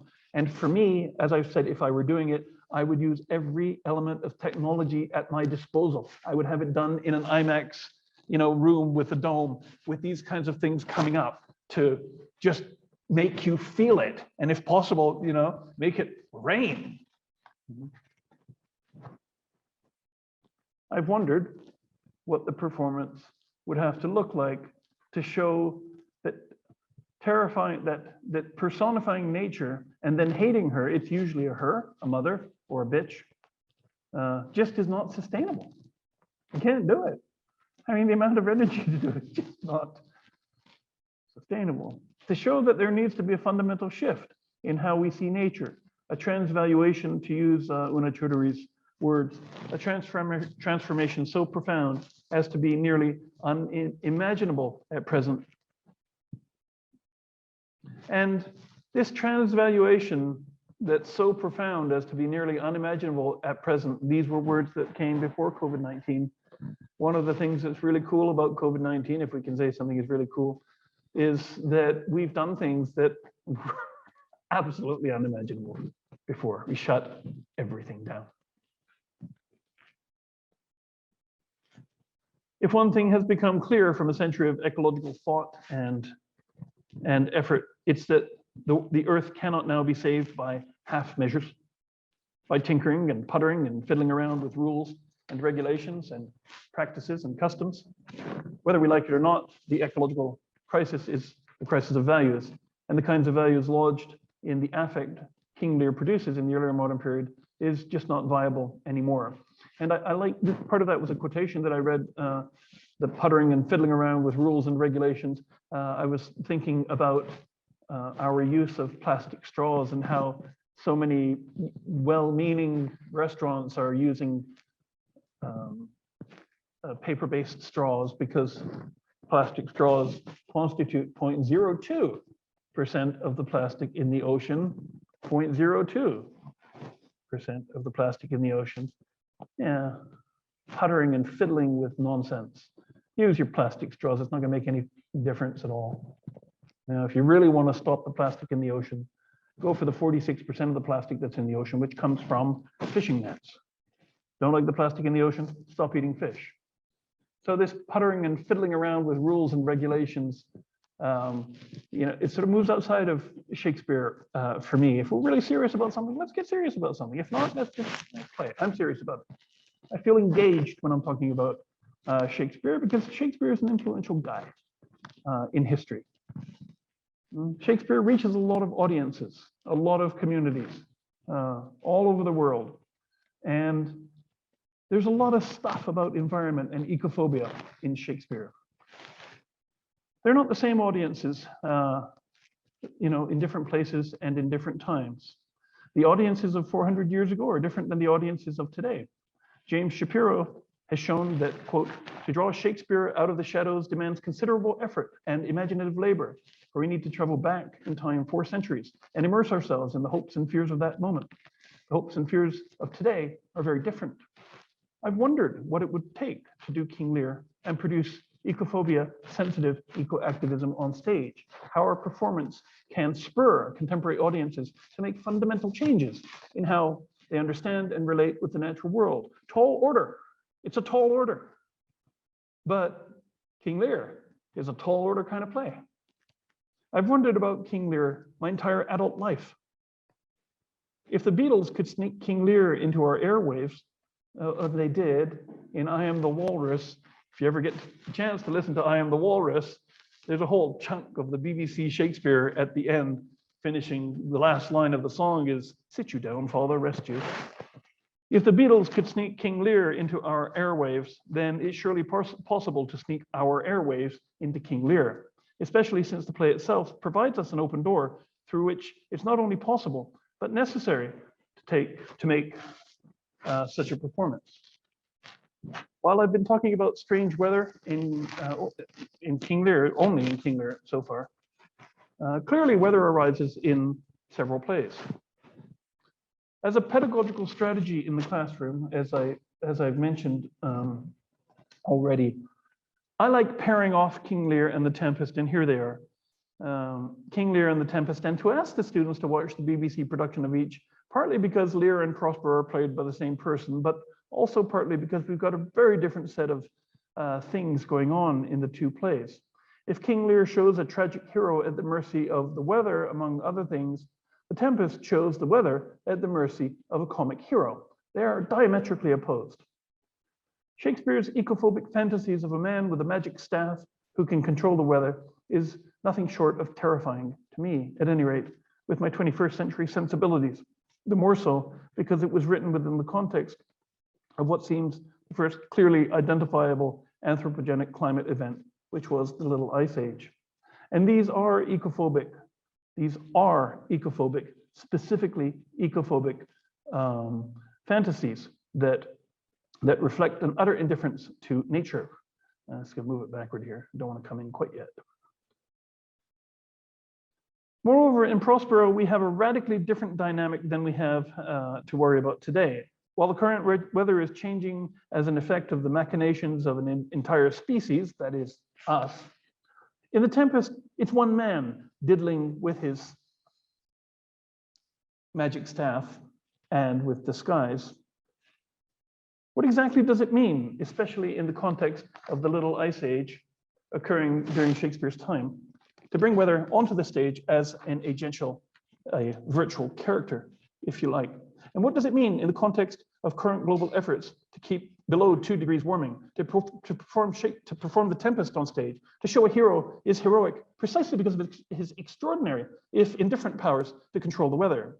I've wondered what it would take to perform the Tempest where the audience, I'm going to be taking a break in just a minute, where the audience clearly sees a relation between Caliban and his being controlled by Prospero and nature, and it's being controlled by Prospero. I'd like to read that sentence again. I've wondered what it would take to perform the Tempest where the audience clearly sees a relation between Caliban and his being controlled by Prospero and nature and its being controlled by Prospero. At this point, we now enter Act 5, raw ecophobia. And perhaps we might take another 5-minute break. Keep going?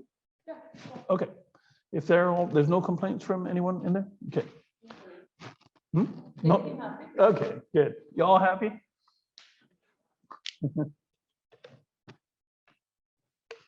Raw ecophobia.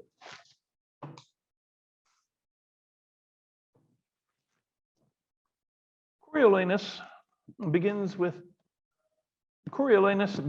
a social and environmental crisis with which we've become all too familiar, famine, and it dramatizes the subsequent revolts and the ensuing impatience Caius Marcius shows toward these. Critical responses to the opening scene have been varied, focusing heavily on the politics of the play's stance toward the hungry citizens, on the mimetic correspondences between the play and the 1607 Midlands revolts to enclosure of grain fields, on the metaphor of the body politic and the language of corporeality in the play, and on the psychology of the isolated and besieged Coriolanus. But there has been little in the way of reading the play's opening crisis to the subsequent crises to which it leads, and the entanglements of ecophobia with all that Coriolanus is. Of one thing we need to be quite clear. All the problems of the play begin as much with climate as with greedy politicians.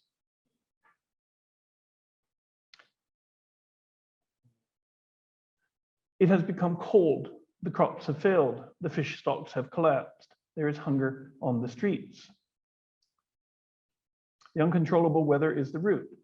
We do well to remember Caroline Merchant's observation that the image of nature that became important in the early modern period was of a disorderly and chaotic realm to be controlled and subdued. I hope you like my PowerPoint.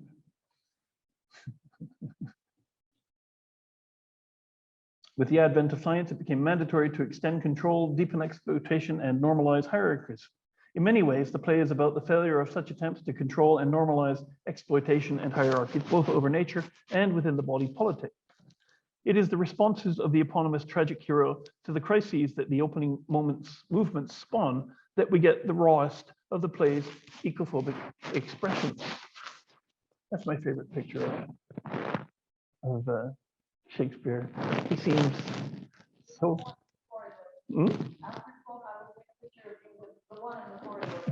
Does he blink? Mine blinks. Coriolanus draws a very sharp distinction between himself and everything else, between self and the world, leader and led, home and wild. The irony, of course, is that it all backfires. Coriolanus esteems himself too highly, is, as his mother says, too absolute, as if he were a god to punish, not a man of the plebeians' infirmity. To his own camp, he seems a god. To the camp of Ophidius, he's a devil.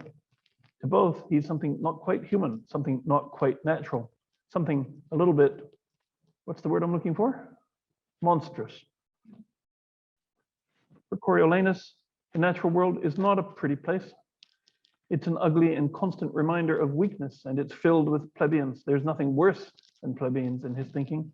They are the very worst with which a dangerous natural world threatens safety, domesticity, order, and of course, individuality. For him, the plebeians are the souls of geese that bear the shapes of men and are indistinguishable from a demonized natural environment that looms, waiting to reclaim the geographical and ontological spaces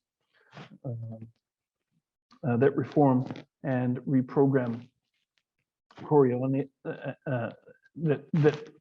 reclaim geographical spaces and ontological spaces and reformat the program that Coriolanus acutely seeks to maintain. You common cry of curs, he hollers, whose breath I hate, as reek of the rotten fens, whose loves I prize, as the dead carcasses of unburied men that do corrupt my air. He calls them those measles which we disdain should tether us, and curses them that all the contagion of the south light on you, you shames of Rome, you herd of biles and plagues, plaster you over that you may be abhorred farther than seen, and one infect another against the wind of a mile. There's a recent performance with, I forget the person's name. He was in Schindler's List. It's a brilliant performance. It's the only recent performance of Coriolanus that's been Hollywood. You can easily find it. It's worth watching. Again, it has all of the contemporary, it's got tanks and guns and machine guns and that kind of thing. And it's a very good production, very well acted, especially by Coriolanus. Common, bestial, and rotten and contagious, they are the noise to which Coriolanus imagines he must voice himself. They are the very disorder of nature, the imagined chaos that lies outside of human society and culture, a vast interconnected network of cacophonous and common voices against which his lonely individual voice seeks its own kind of order. Speaking as one, they are the imagined indistinguishable space of the natural world. Yet, for all of his contempt, there is little in the play to validate his ecophobic scorn. Rather, such fits of name-calling suggest both an awareness of and insecurity about his own embodiedness, his fragmentation and isolation, and it forces a focus on his body. All right, and so here's Ralph Fiennes, that's the actor that I was thinking about, and there he is. He's absolutely brilliant, especially in the scene where he's called boy. If you get to watch it, please watch it. Boy, he says. He just does not like being called boy, and then he ends up dying. Anyway, we focus on his body, and we focused on other people's bodies before. We focused on Antonio's body before, his cut and feminized body. We focused on Lavinia's cut and obviously feminized body, and here it's Coriolanus. And the confusion of his body with nature is one that is worth noting. It is this body that becomes the site of confusion of natural and unnatural, a commodity unfit both for social and natural economies, and thus disposable. He's junk. It is a body that's disciplined and tortured, manicured and maimed. And the object of this play is ecophobic fury. It is his body that finally functions as both his own voice and the voice of others. The surgical divisions in the land and the society and the implicit running theme in this play not only remain, but are exacerbated by the end. It is perhaps not wrong to claim, as Arthur Rist does, that, quote, Coriolanus falls because he asserts himself as a private, absolutely enclosed, literal body in a society that mandates he embrace an ideology of body politic, a more ecological stand, a less individualist stand. In so doing, Coriolanus is fragmented from a fragment of a larger fragmented social body and seeks, and I quote, a world elsewhere. There's nowhere for him to go. It is, what's the word I'm looking for? Tragic. Devoiced and unable to keep his footing in the slippery world, he's the victim of what he, sorry, went the wrong way. He is the victim of what he champions most. Valor is the unnatural dam that eats up. Okay. Valor is the unnatural dam that eats up this child who, quote, might have been enough the man with less striving to be so. This boy, this not quite man, Yet it is his very embeddedness in a disruptively undomesticated, unhospitable, and in many ways uninhabitable environment that posits a crisis. Though less obvious at a glance than in King Lear, home and space are the key players that are deeply involved with matters of voice and environmental ethics that this play raises. Home manages human-nature relations in this play, but nature itself is a construct, a viciously punitive source of authority. It is the space and origin of authority against which Coriolanus can't be author of himself. It is a space of weeds out of which Coriolanus is plucked and undone, a space that cannot tolerate either the fierce individualism that so tragically characterizes Coriolanus, nor the position of sexual minority into which he finally thinks he will have the consolation of escaping. In the end, there is no escape. Nature wins. Nature wins. And it's a very dangerous and consuming nature. And hey, look, anytime you have a dangerous and consuming nature, we call this, what do we call it? Ecophobia. Okay, so there's something here. Who would think of reading Ecophobia for Coriolanus? But there it is.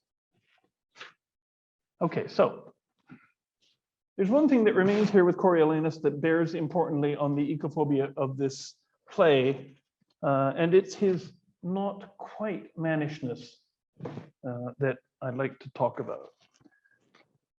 It rises to the point of crisis when it foils his status as a soldier, evoking the famous "thou boy of tears" comment. He is the boy of tears, little crybaby brat that he is. Ophidius calls him a narcissistic, smug little brat who is singularly incapable of hearing himself criticized, being named or spoken about. That's true. It's less what Janet Edelman calls oddly touching than it is pathetically revealing when Coriolanus, insecure and needing to know what Ophidius thinks of him, asks, "Spoke he of me?" Brat, insecure brat. Ultimately with power. Ultimately, it is his control over his people, like humanity's control over the natural world, that is illusory, regardless of regulatory effects. Moreover, his not quite mannishness reveals the play's intolerance for boundary crossers. We see this also in Macbeth. Disorder reigns in Macbeth, as with Coriolanus, the not quite mannishness of Macbeth. You remember he is too full of the milk of human kindness. Says much about the play's overarching intolerance for boundary crossers.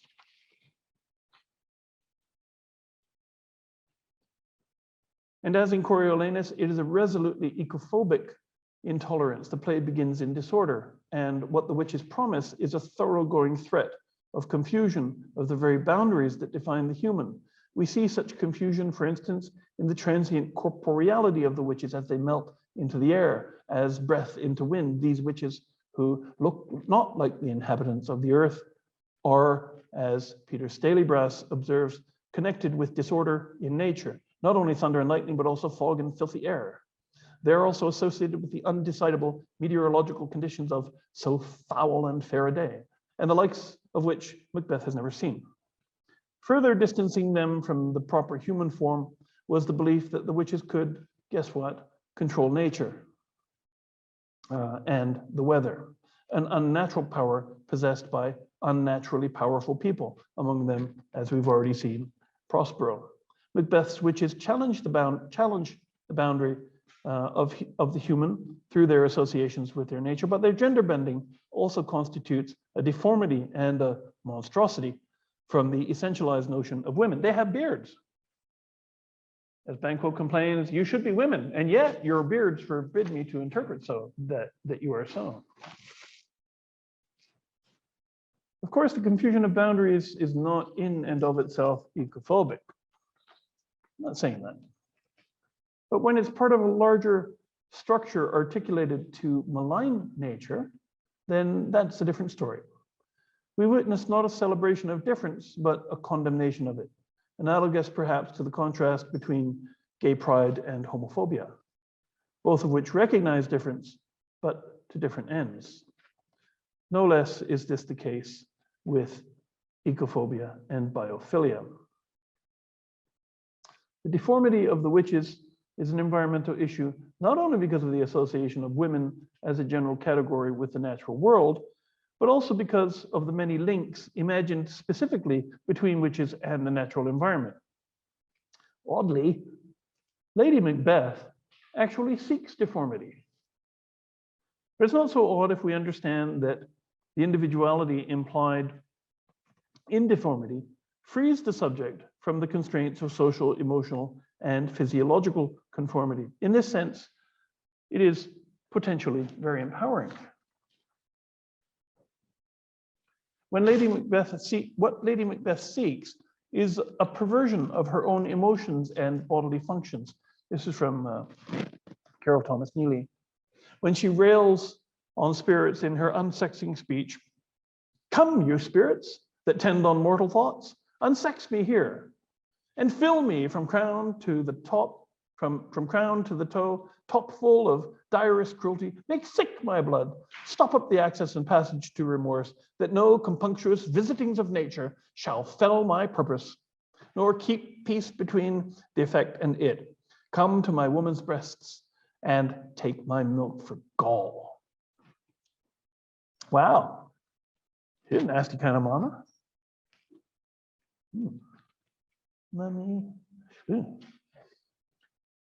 Conformity assumes norms, and the assumptions Lady Macbeth makes are, first, that remorse, pity, and kindness are, quote, visitings of nature. And second, that such milk of human kindness is naturally immanent in women, and that Macbeth, as a man, is too full of this kindness. Kindness in a man, like cruelty in a woman, becomes a sign of deformity and monstrosity and goes against nature in this play.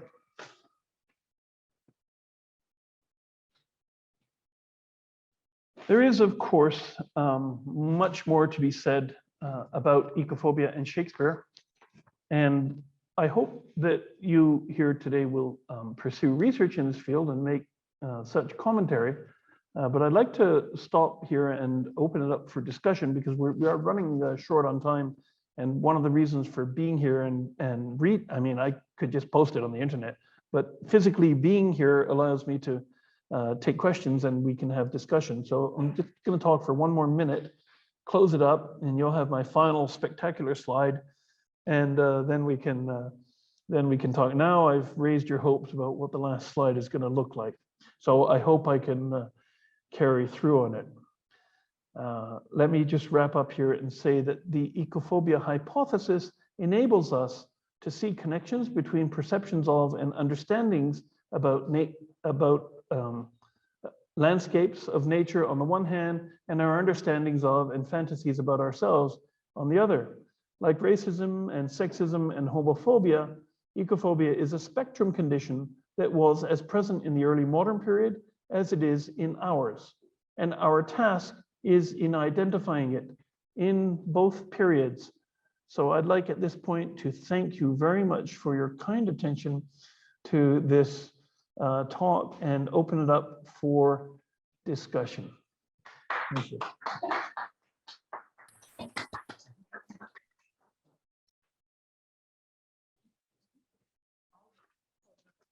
Yeah. Thank you.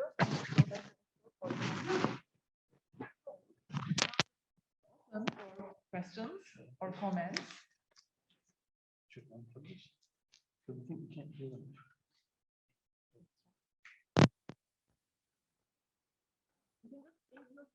Virtually, of course. Or write your questions or comments in the chat box. Yes, we had a question from the hall. Together done.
Intentionally?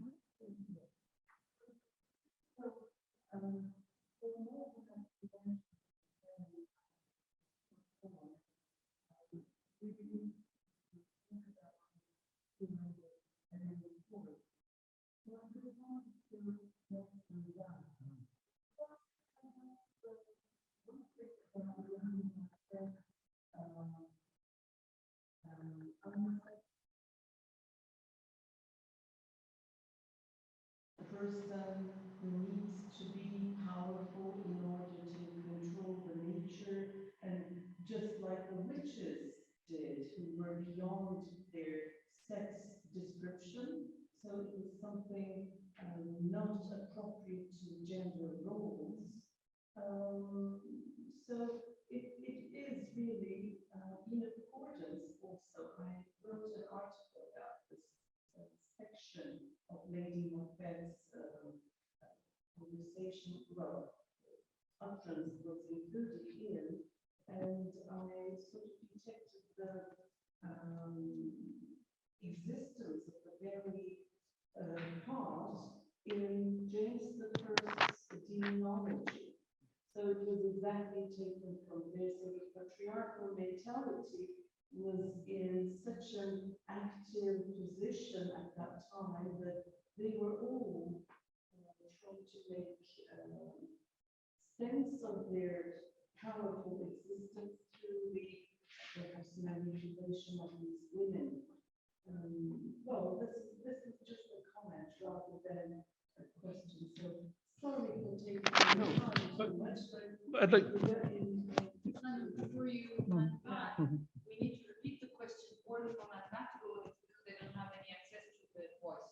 Okay, maybe, do you want to do it in Turkish? No, just in English, because We need to repeat what she has said. not all of it, I guess, we cannot do it. You know, the core idea, I guess.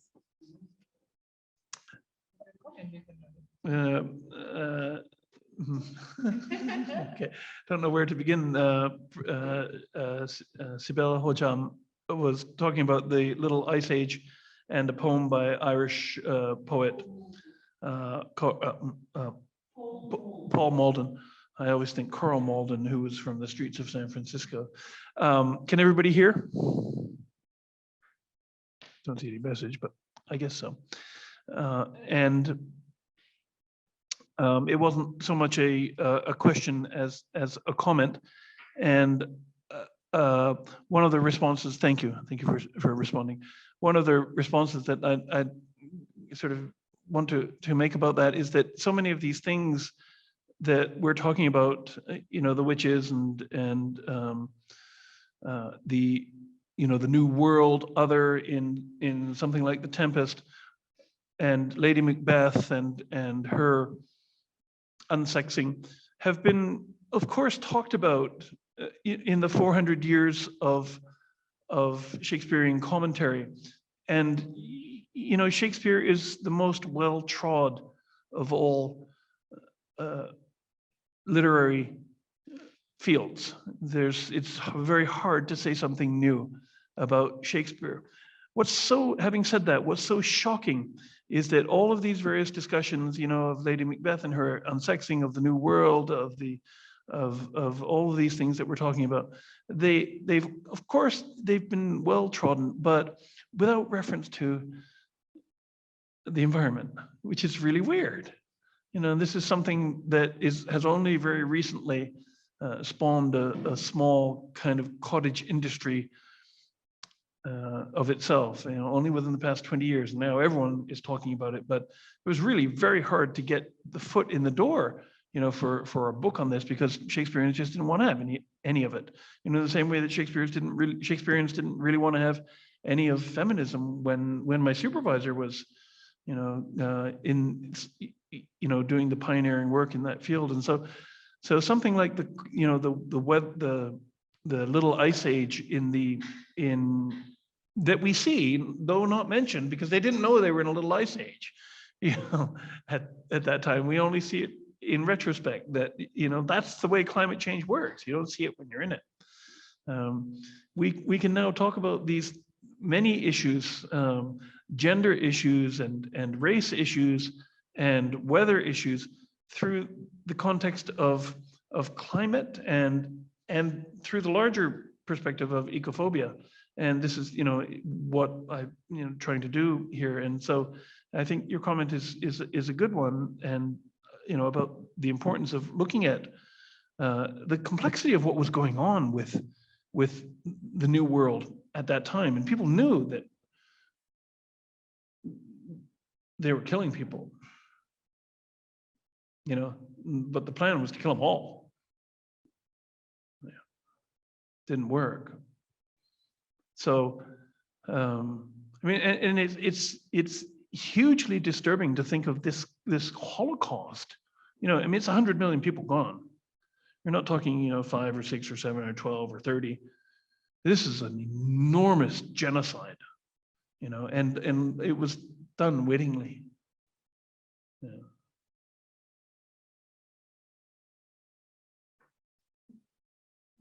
So we've got 2 questions in the chat box. Because the audience already has access to it, maybe we could simply read this. But let me explain this. One of my students is asking this question. You want to ask a question about your... You mean Bera's question? Bera, right. Okay. Let me read it. Okay, yeah, sure. Mr. Estok, I'm reading for this. I have a question about your hypothesis. Your claim that eco-criticism must get out of the academic walls and reach out to non-academic people, and it tries thanks to Mrs. Ernst's Gothic eco. Yes, I think Dr. Ernst. Gothic eco-criticism. Since you coined a very humane term that explains the roots and reasons of the fear of nature, it made us, the environmental humanities students, to see through things we couldn't see and analyze them thoroughly. However, we see that eco-criticism couldn't manage to get out of the academic walls properly. I do wonder and would like to ask you that, apart from the Gothic eco-critic approaches, how can we influence non-academic people with eco-criticism? Okay, that's a good question. Eco-criticism is an academic endeavor. So in some ways, we are sort of talking to academics within the humanities and giving academics the environmental humanities flavor and changing academics, and hope, with the hope that there's a trickle-down effect, and that you change the things that you do in your life. And so, for instance, if you're a meat eater and you see from reading Shakespeare that there are ecological effects to meaty practices, and there are ways to talk about vegetarianism and veganism through Shakespeare, that you may change your behaviors in your own lives and talk to other people who change their behaviors. But as for sort of moving out and reaching the great unwashed, the people on the street, that's a different kind of a thing that, eco-criticism can't really do that. We seek to educate academics who then take that material into their lives and work it. I think it's idealistic, not that I'm against idealism, but it's unlikely that if I walk outside there, although I feel well loved in here, I doubt that 10 meters away from us out there on the street, anybody has heard of my name or Scott Slovik's name or Coriolanus for that matter. They may know King Lear, but most people probably haven't heard of Shylock or really know who he is, or Antonio or Portia. So, you know, we're academics and we seek to change each other, and it's an activist approach in that it seeks to change the people who are learning. So, for instance, if you do feminist theory, if you're learning feminist theory, if you walk into a classroom and you're not a feminist and you're learning about feminist theory, the hope is that the feminist theory is going to make you aware of the unbalanced relation between men and women, between the genders. And this is not an innocent or objective approach. It's not, oh, by the way, you know, men have raped women for centuries, and you know, women don't get paid the same that men get paid, even for the same jobs. And you know, rape and murder of women is going to continue, and objectification of women is going to continue. Now you know it. That's not why we do feminist literary criticism. We do it to change you, to change your thinking, to know that sexism is wrong and that it's gotta stop. And if that's, you know, not what you're going into the classroom, if that's not what's happening in the classroom, get the hell out. You have no place there. You know, and same with eco-criticism. You know, the hope is that we change our thinking about our relationship with the natural world, because our relationship with the natural world is dysfunctional in the same way that, you know, the patriarchies are dysfunctional. And it does change. Individuals do change the world, you know, and so to get it outside of the academic walls, in the sense of me, sorry about that, sense of me putting this down and going out there and, you know, stumping to people who haven't heard of Coriolanus. No, but to you, you change when you learn about this stuff, when you learn about racism, when you learn about sexism or Islamophobia or homophobia or anti-Semitism or ecophobia, you change. And that change is a big positive in the world. And as young people, you know, you guys are younger than me. Wow, the possibilities here are really endless and so hopeful. I don't know if that answers your question, because I can't hear you. I feel like I'm talking to myself. And it's so weird talking to a camera with passion. Yeah. We've got another question from another of my students. Yeah, Selin. So let me read it. Although they are both connected, the emphasis on moral and socio-political issues of humans in Shakespearean tragedies tend to overlook the environmental influences on play, as well as characters, especially in King Lear and Macbeth. Then, where can we see the ecological concerns, the stress on nature in tragedies reveal themselves best? I mean, is it in movie, in the play on stage, in the text itself?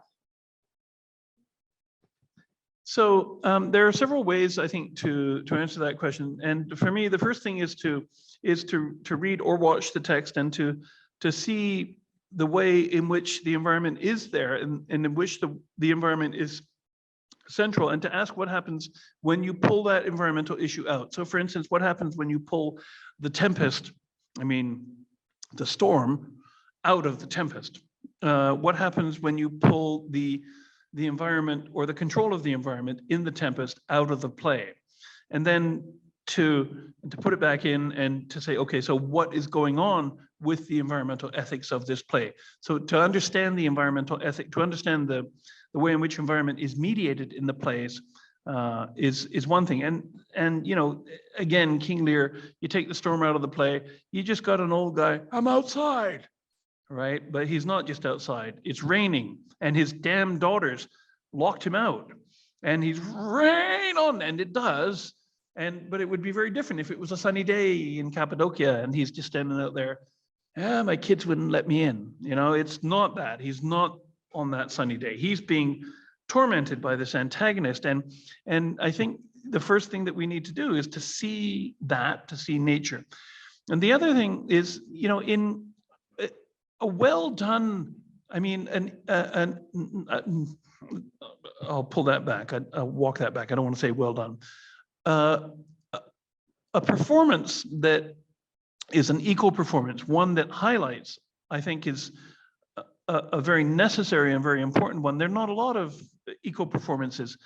So when you ask, is it in a movie, in a play on stage, or in the text itself? Ultimately, it's in the text itself. But you know, the written play is different from the performed play. Let me give you an example. When I was a graduate student, I had a roommate, and we did Dr. Faustus together. And you know that scene, is this the face that launched 1,000 ships? You know, and we practiced it together. We were good. You know, we could do it with tears in our eyes, you know. Is this the face? We performed it really well. And one day, his name was Larby, my friend. He was from West Africa. He came home, he was quite drunk. And I said, "You're late. We were going to have dinner." He said, "I'm sorry." And then I said, "Is this the face?" And then he belted back at me, "Is this the face that launched 1,000 ships?" Same words, totally different meaning. You know, in the first one, it's a beautiful face. In the other one, it's more like my face. Is this the face that, you know?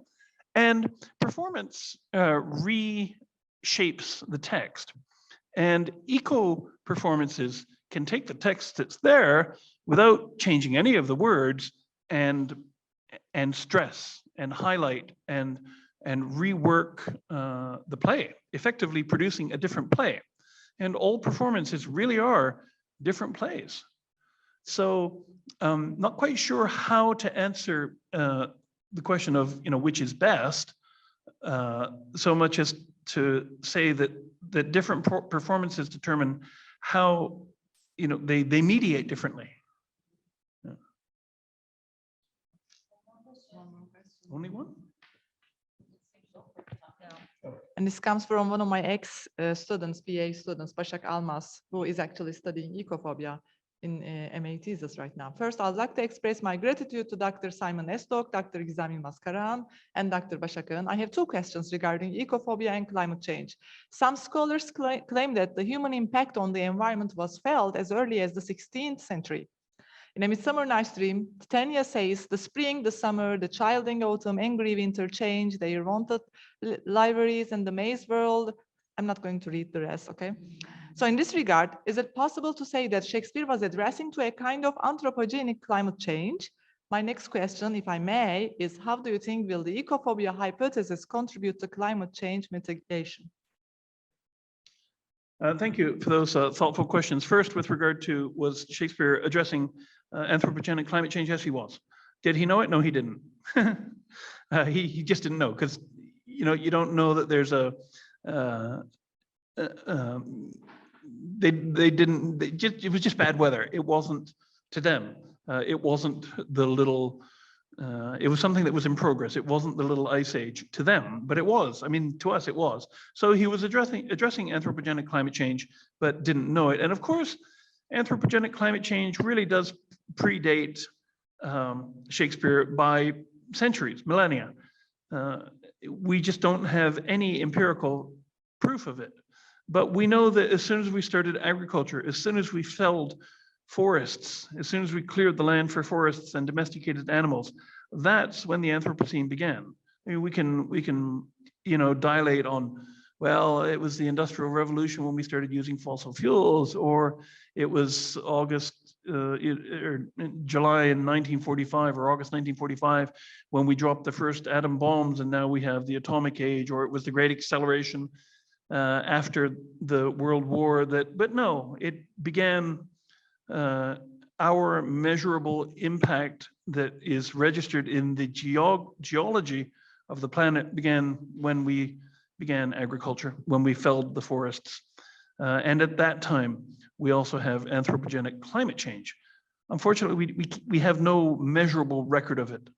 We know, but we don't have measurable records in the way that we have with the Little Ice Age.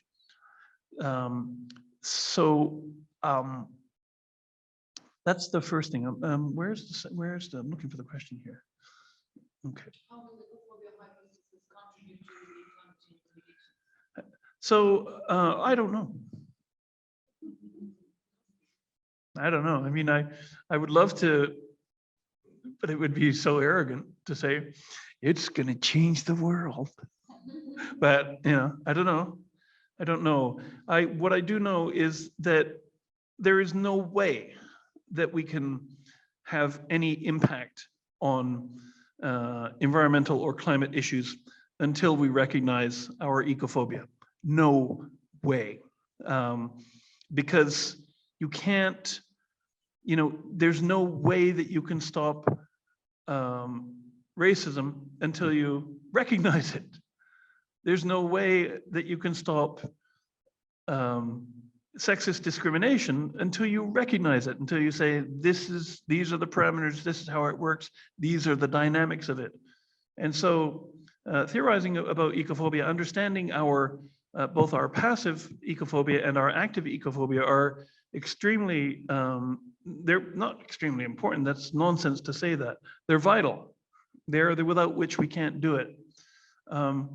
So I'd like to give you an example of passive ecophobia, because ecophobia is a difficult thing to nail down. It's slippery. And I'd like to do it by talking about crosswalks. You know, when you cross the street, there's painting on the road. When you're driving down the street, there are lines that tell you don't go into the oncoming traffic because you don't want to do that, you could die. And the lines on the road tell us, you know, don't walk into oncoming traffic because you could die, and we don't want to do that. And not just in Ankara, not just in Istanbul, not just in Turkey. In fact, we have roads all over the world that are painted, right? And that paint is toxic, right? Millions and millions of gallons of toxic paint just poured out there into the natural world. And not just roads. Why stop at roads? We have buildings that are painted. In fact, all of the buildings that I can see from where I am are painted. The trees aren't painted, those are natural, but the buildings are painted. And that paint is poison. I think we can move beyond millions of liters to billions of liters if we include houses and fences and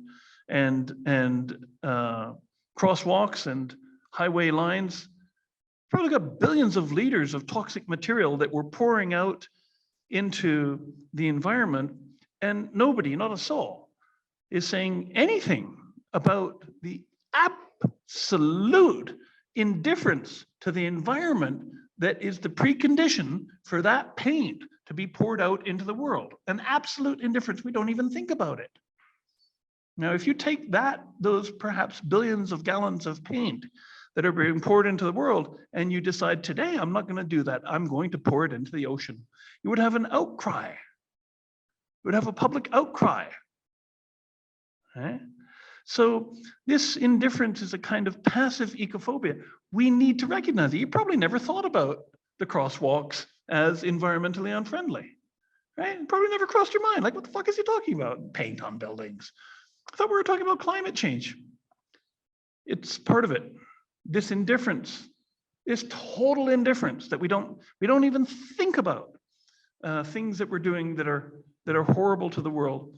Once we start thinking about our ecophobia, our things that sometimes are very passive and unintentional ecophobia, you know, painting a crosswalk or painting a building is a far, far different thing than making a factory farm. You know, the people who make factory farms don't put windows in the factory farms because they don't want you to see what's going on in factory farms. It's a lot more malicious. They know what they're doing is bad and cruel. That's why there are no windows. That's why you're not allowed to go in and film these things. But people don't put blankets around people who are painting the road or hide the people who are painting buildings because we don't think of it as something horrible and bad. But sorry, it is. and recognizing that it might not stop us from painting our sidewalks for our crosswalks for a long time. And I kind of want to have crosswalks painted so that I don't get hit by a car, but it might prompt us to thinking about different ways that we're going to paint it, about different substances that we might use. And it's things like that that are going to make changes. The changes are coming. The changes are coming. And we're going to make the changes. And I do think that theorizing about ecophobia is going to be central to it. There's a straight answer. Salma, one of my students wants to ask a question. She wants to unmute herself, but we will try. If we can hear her, if she can, she will type it.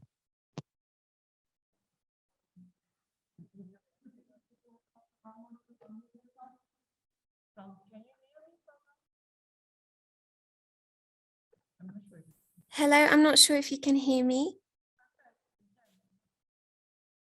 Can you hear me? Okay, good.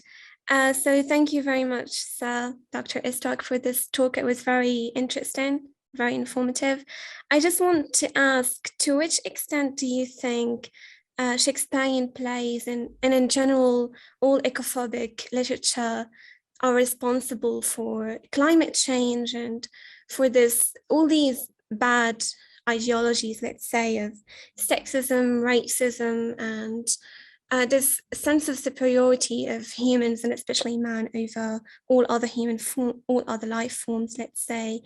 And is it because they kind of internalize these ideas in the subconscious of readers so that we humans act according to these beliefs, let's say, without even questioning them? Or is it because this canonical literature, it influences politicians and people in positions of power, that they can take these decisions that harm nature and harm groups of people, minorities, let's say?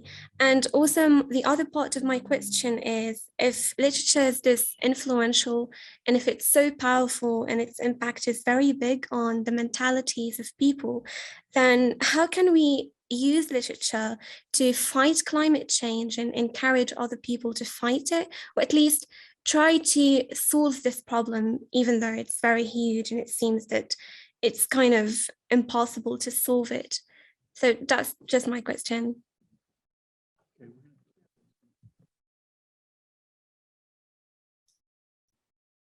I guess when I'm talking, I won't be able to hear you because I've had to plug it in. Okay. Thank you for those questions. The first question, I thought you were asking, at first I thought you were asking to what extent is literature responsible for climate change? And I was going to jokingly say 17%. But that doesn't seem to be the question that you asked, and 17%, of course, is not the answer. There's no real way to quantify how much someone like Shakespeare contributes to climate change.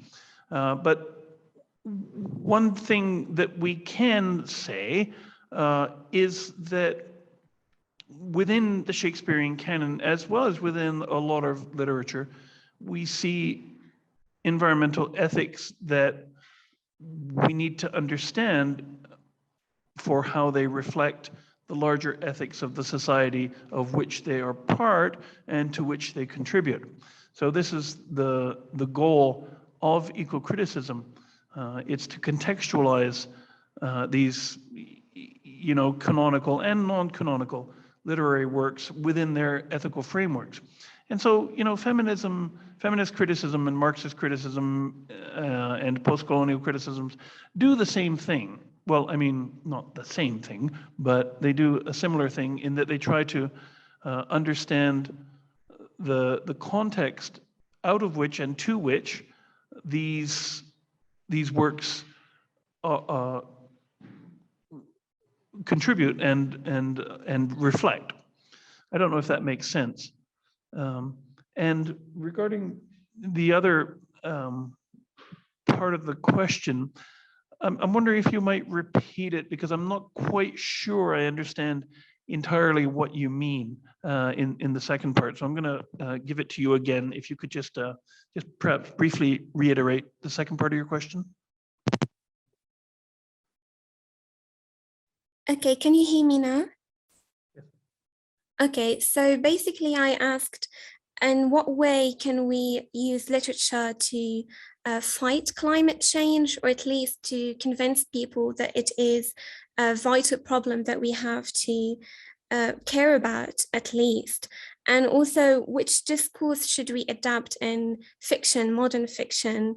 Because there are so many novels that they have this attitude, good attitude towards the environment, but it seems that they're not very influential as they should be. So which discourse do you think would be influential and would be effective?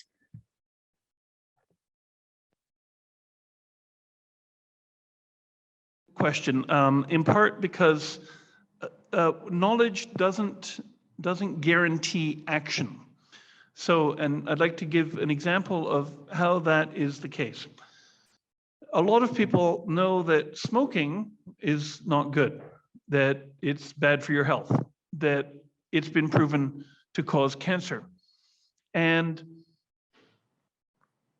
yet, a lot of people smoke, knowing that it is a bad thing that causes cancer.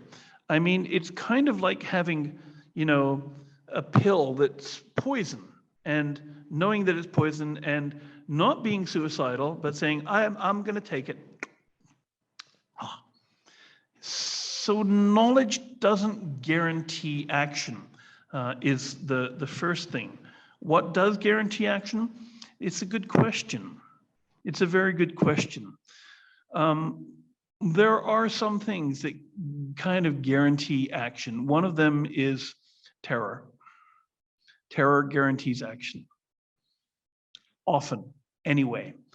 And when I think of an author like Ruth Ozeki, who wrote a book called My Year of Meats, it's a book that I teach. She talks about something, a synthetic growth hormone that's put into animals to make them fatter. The synthetic growth hormone is called diethylstilbestrol. Diethylstilbestrol, also shortened as DES, it's okay for you if you eat it. And it's okay for your son too, if you have a son after eating it. Your daughter will also be okay, but your daughter might not be able to have children. And this is something that doesn't hit you or your son or your parents, but it hits the next generation, maybe. And when I tell my students this, they feel terror because you don't know if it's coming. You don't know if it's coming or when it's coming. It might be coming, it might not be coming. And because it might be coming or it might not be coming, like an airplane at a World Trade Center in 2001, it terrifies. And because it terrifies, you take action. And that action includes not eating the substances that contain diethylstilbestrol. And the substances that contain diethylstilbestrol are meat. And not eating that meat is good for the environment. It may also allow your children to have children. So one of the things that works is a kind of intellectual terrorism. I'm not on any level advocating for intellectual or any other kind of terrorism, except to say that people who are scared do respond. Again, I'm not saying we should scare people, but on the other hand, we should be scared because we're really in a lot of trouble. And if you're not scared, there's something wrong, because species, 100 species go extinct every day. The temperature is rising, as are the sea levels. If you're not scared, you probably need psychological help of some kind. And I think that novels that sort of play on this in ways that aren't preachy, or critics that highlight these things in ways that aren't, just irritating can be very productive. And so when I talk about diethylstilbestrol to my students, I try and do it in a way that's not preachy, oh, you shouldn't eat meat, or in ways that are overtly, sort of terroristic, but are just stating the facts, that don't worry, you'll be fine. Your son will be fine too, but your daughters, maybe not. This is one thing that has an effect. I also think that when we're, how literature can affect climate change, literature is profoundly important, whether or not that literature is a book or whether or not that literature is written or whether that literature becomes performed either on stage or in film. The broader audience that it reaches, of course, the better. And we're a narrative species. One of the things that I do in my classes on the first day of classes usually is I walk out of the class and I wait for the students to start talking to each other. And then I come back in and I ask them, what are you talking about? Why are you talking? And invariably, certainly before we had smartphones, students would tell each other what they did in the summer, what their plans were, because we're narrative creatures. We tell stories. And when we tell stories, we're also telling ideology. We're also conveying ideological things. And so when you tell a story about Mother Nature, you're telling a story about sexism also. When you pull the mother out of the nature part in the story, you're doing something good for the environment ultimately.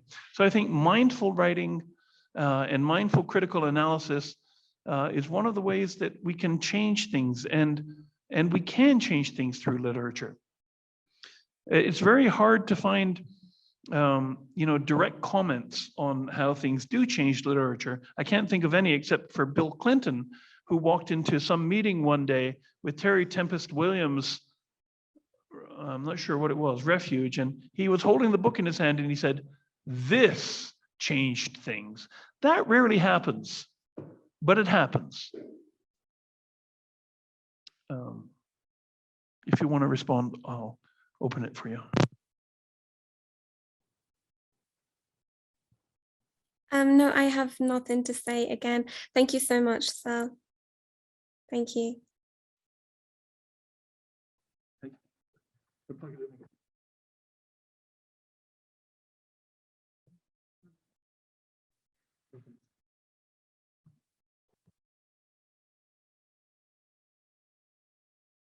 Assistant professor at Yeditepe University, who is also working on Shakespeare and philosophy.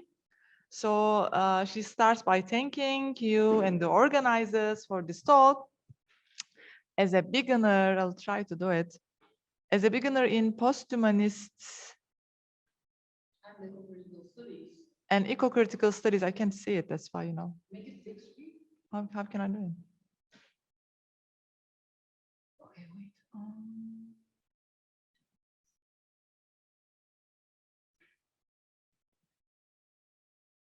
I can't, Okay. As a beginner in posthumanist and eco-critical studies, the first question which came to my mind is the sublime, especially with Kant. It's generally defined with relation to the capacity of human reason for beating the nature. Although some theorists offered alternative deconstructions of the concept, it still seems to me that we need to redefine the sublime to free it from ecophobia, so to speak, in the light of recently developing theories. Are there any such attempts already?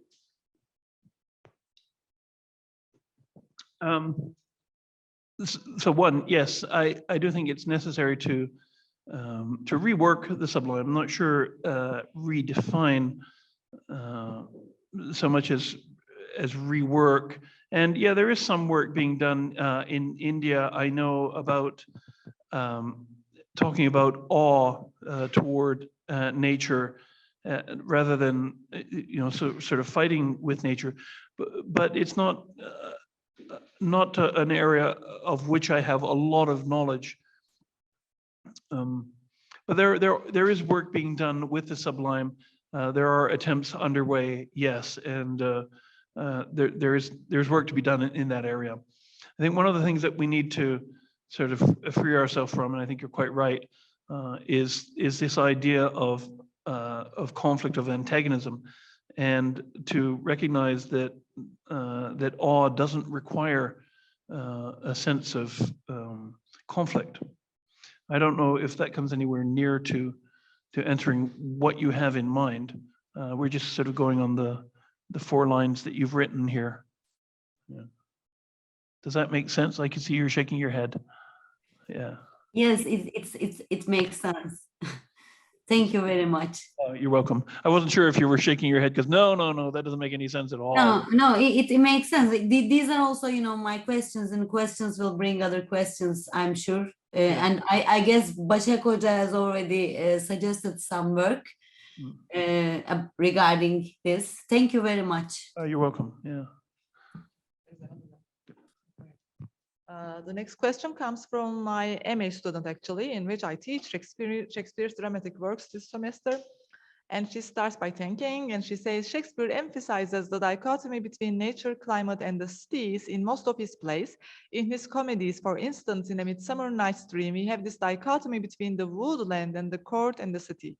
So what are your thoughts about projecting the city versus nature in the representation of woods? And we talked about the difference between wood and forest and, all the other stuff.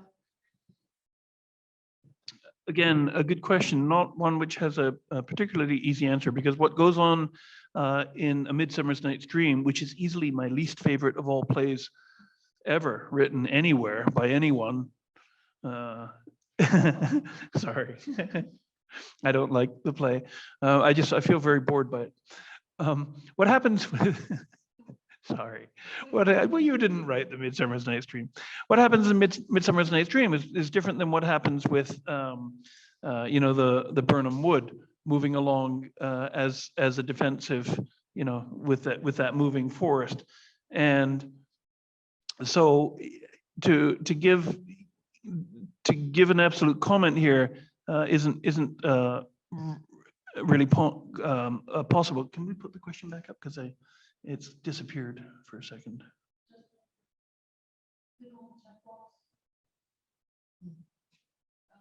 Okay. So yes, there is of course a dichotomy between the woodland and the city, with of course the city being the home of civilization and order, and the woodland being the home of chaos and disorder and all of the silliness, really, that goes on in A Midsummer Night's Dream. And it really is a silly play, and the silliness is defined by its sylvan dimensions, its woody dimensions. So for A Midsummer Night's Dream, nature becomes just a thing of comedy. And I haven't written much about it. I haven't written at all about Midsummer Night's Dream, in part because it's difficult to take seriously anything that goes on in the play with regard to the environment.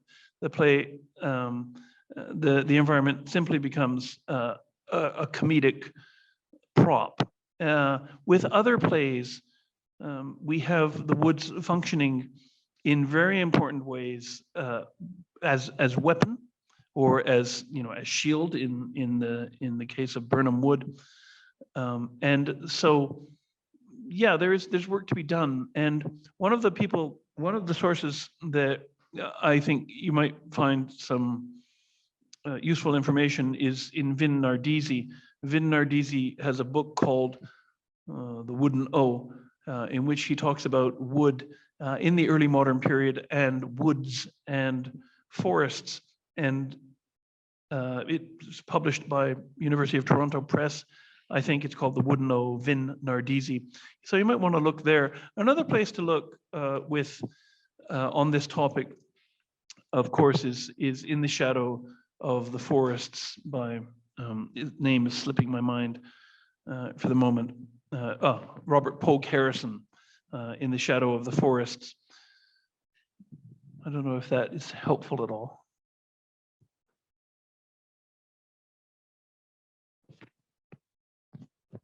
Okay, I think there's another one.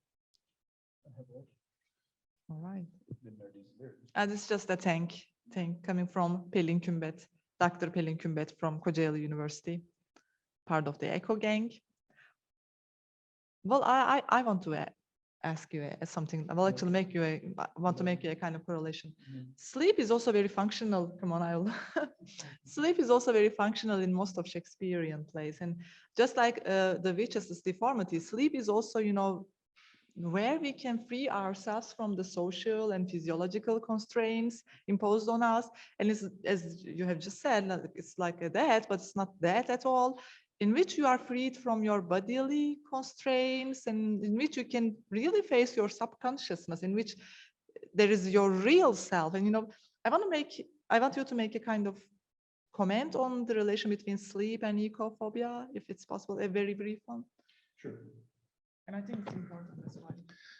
Yeah, so I'm interested in sleep not only as something that I do and like doing, but as something that aligns us with non-human animals, with the rest of the world. I don't know about plants, but I do know about animals. They sleep, and we do, and we share this with them. And there are a number of things that we share with animals that are unsettling because we share them with animals. We breathe, we feel pain, we eat, we drink, we go to the bathroom, we have sexual desires, we sleep, and we spend a third of our lives sleeping. And it's sleep. Some people have problems sleeping because they have to let go. They have to give in. And a lot of people have problems letting go, of falling into that. And the very term falling asleep, I think, is a really accurate way of describing what happens when you let yourself sleep. I don't have problems sleeping. I'm asleep by the time my head touches the pillow. Literally, by the time my head touches the pillow, I'm asleep. I have no problems falling. But some people do have problems falling because they are letting go of everything that it is that defines us as, or that we think defines us as human. You know, our control over everything, our control over our instincts, over our bodies, over nature. Falling asleep means letting go to nature, letting go to that darkness. And we fall asleep in the darkness, to that darkness of a world of which we know nothing. So, you know, sleep is the great equalizer, I think, in a lot of ways. It puts us into a bestial realm. And the ways in which sleep has been characterized as death, I think, opens a door onto how we can talk about our understandings of sleep through an ecophobic perspective. You know, there's nothing that well, it depends who you are and, you know, what kind of religious sort of backing you have with your thoughts on it. But for a lot of people, and I put myself in this category, there's nothing more terrifying than death. There's nothing in the world that I'm more frightened of than death, and not even torture. Death, I fear most, because I don't, you know, I think there might be nothing else after that, except for being food for worms. It's the ultimate release to the natural. And I am as ecophobically responsive to death as anyone else, not ashamed to admit that. I do not want to give myself up to nature. I do not want to give myself up to nature. In that sense, you know, spank me, call me Nancy, and say I'm ecophobic, because in that sense, I don't want to go back to nature. Sleep is associated with death in a lot of ways. You know, it's the little death. I mean, it's countless times in the Renaissance, in the early modern period, as beyond that period also is called a kind of little death. And some people conceptualize it in the same way that they do as death, and are therefore afraid of it as death. I'm not. I love sleep. I mean, I would sleep all day if I could. I just love sleep. It's great. Does that come anywhere near to answering your question. A lot to be said about sleep. I've got several books at home on sleep, and sleep is a very weird thing. And I'm often awake at night, and I live in a city of 25 million, and I watch as the lights go out. I'm on the top floor of my apartment, 20th floor of my apartment. I watch as the lights go out. You know, I have a view of approximately 2 million people from where I am, you know, from the district of Seoul.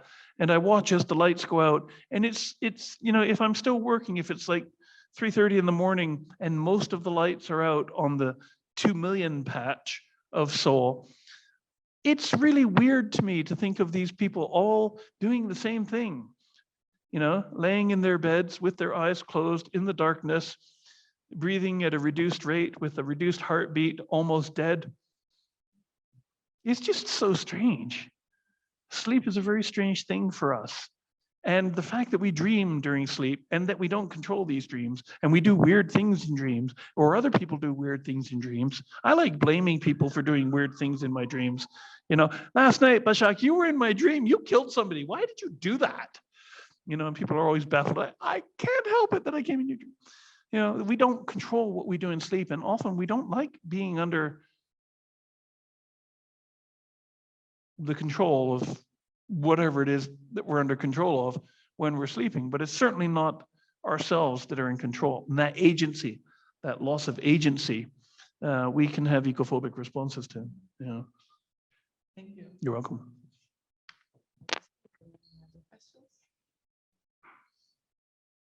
No. Yeah, it seems that there are no more questions or comments. One last chance, last call. I'm here, come on.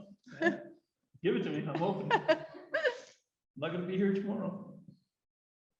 All right, so I think it's now the time to close the session. So I will hand over to Başak. Okay, thank you very much, everyone, for joining us for this session. Thank you very much, Gizem Hocam, for arranging about bringing Simon to Ankara so that we all benefited from it. Thank you, Simon, for being with us for this thought-provoking talk.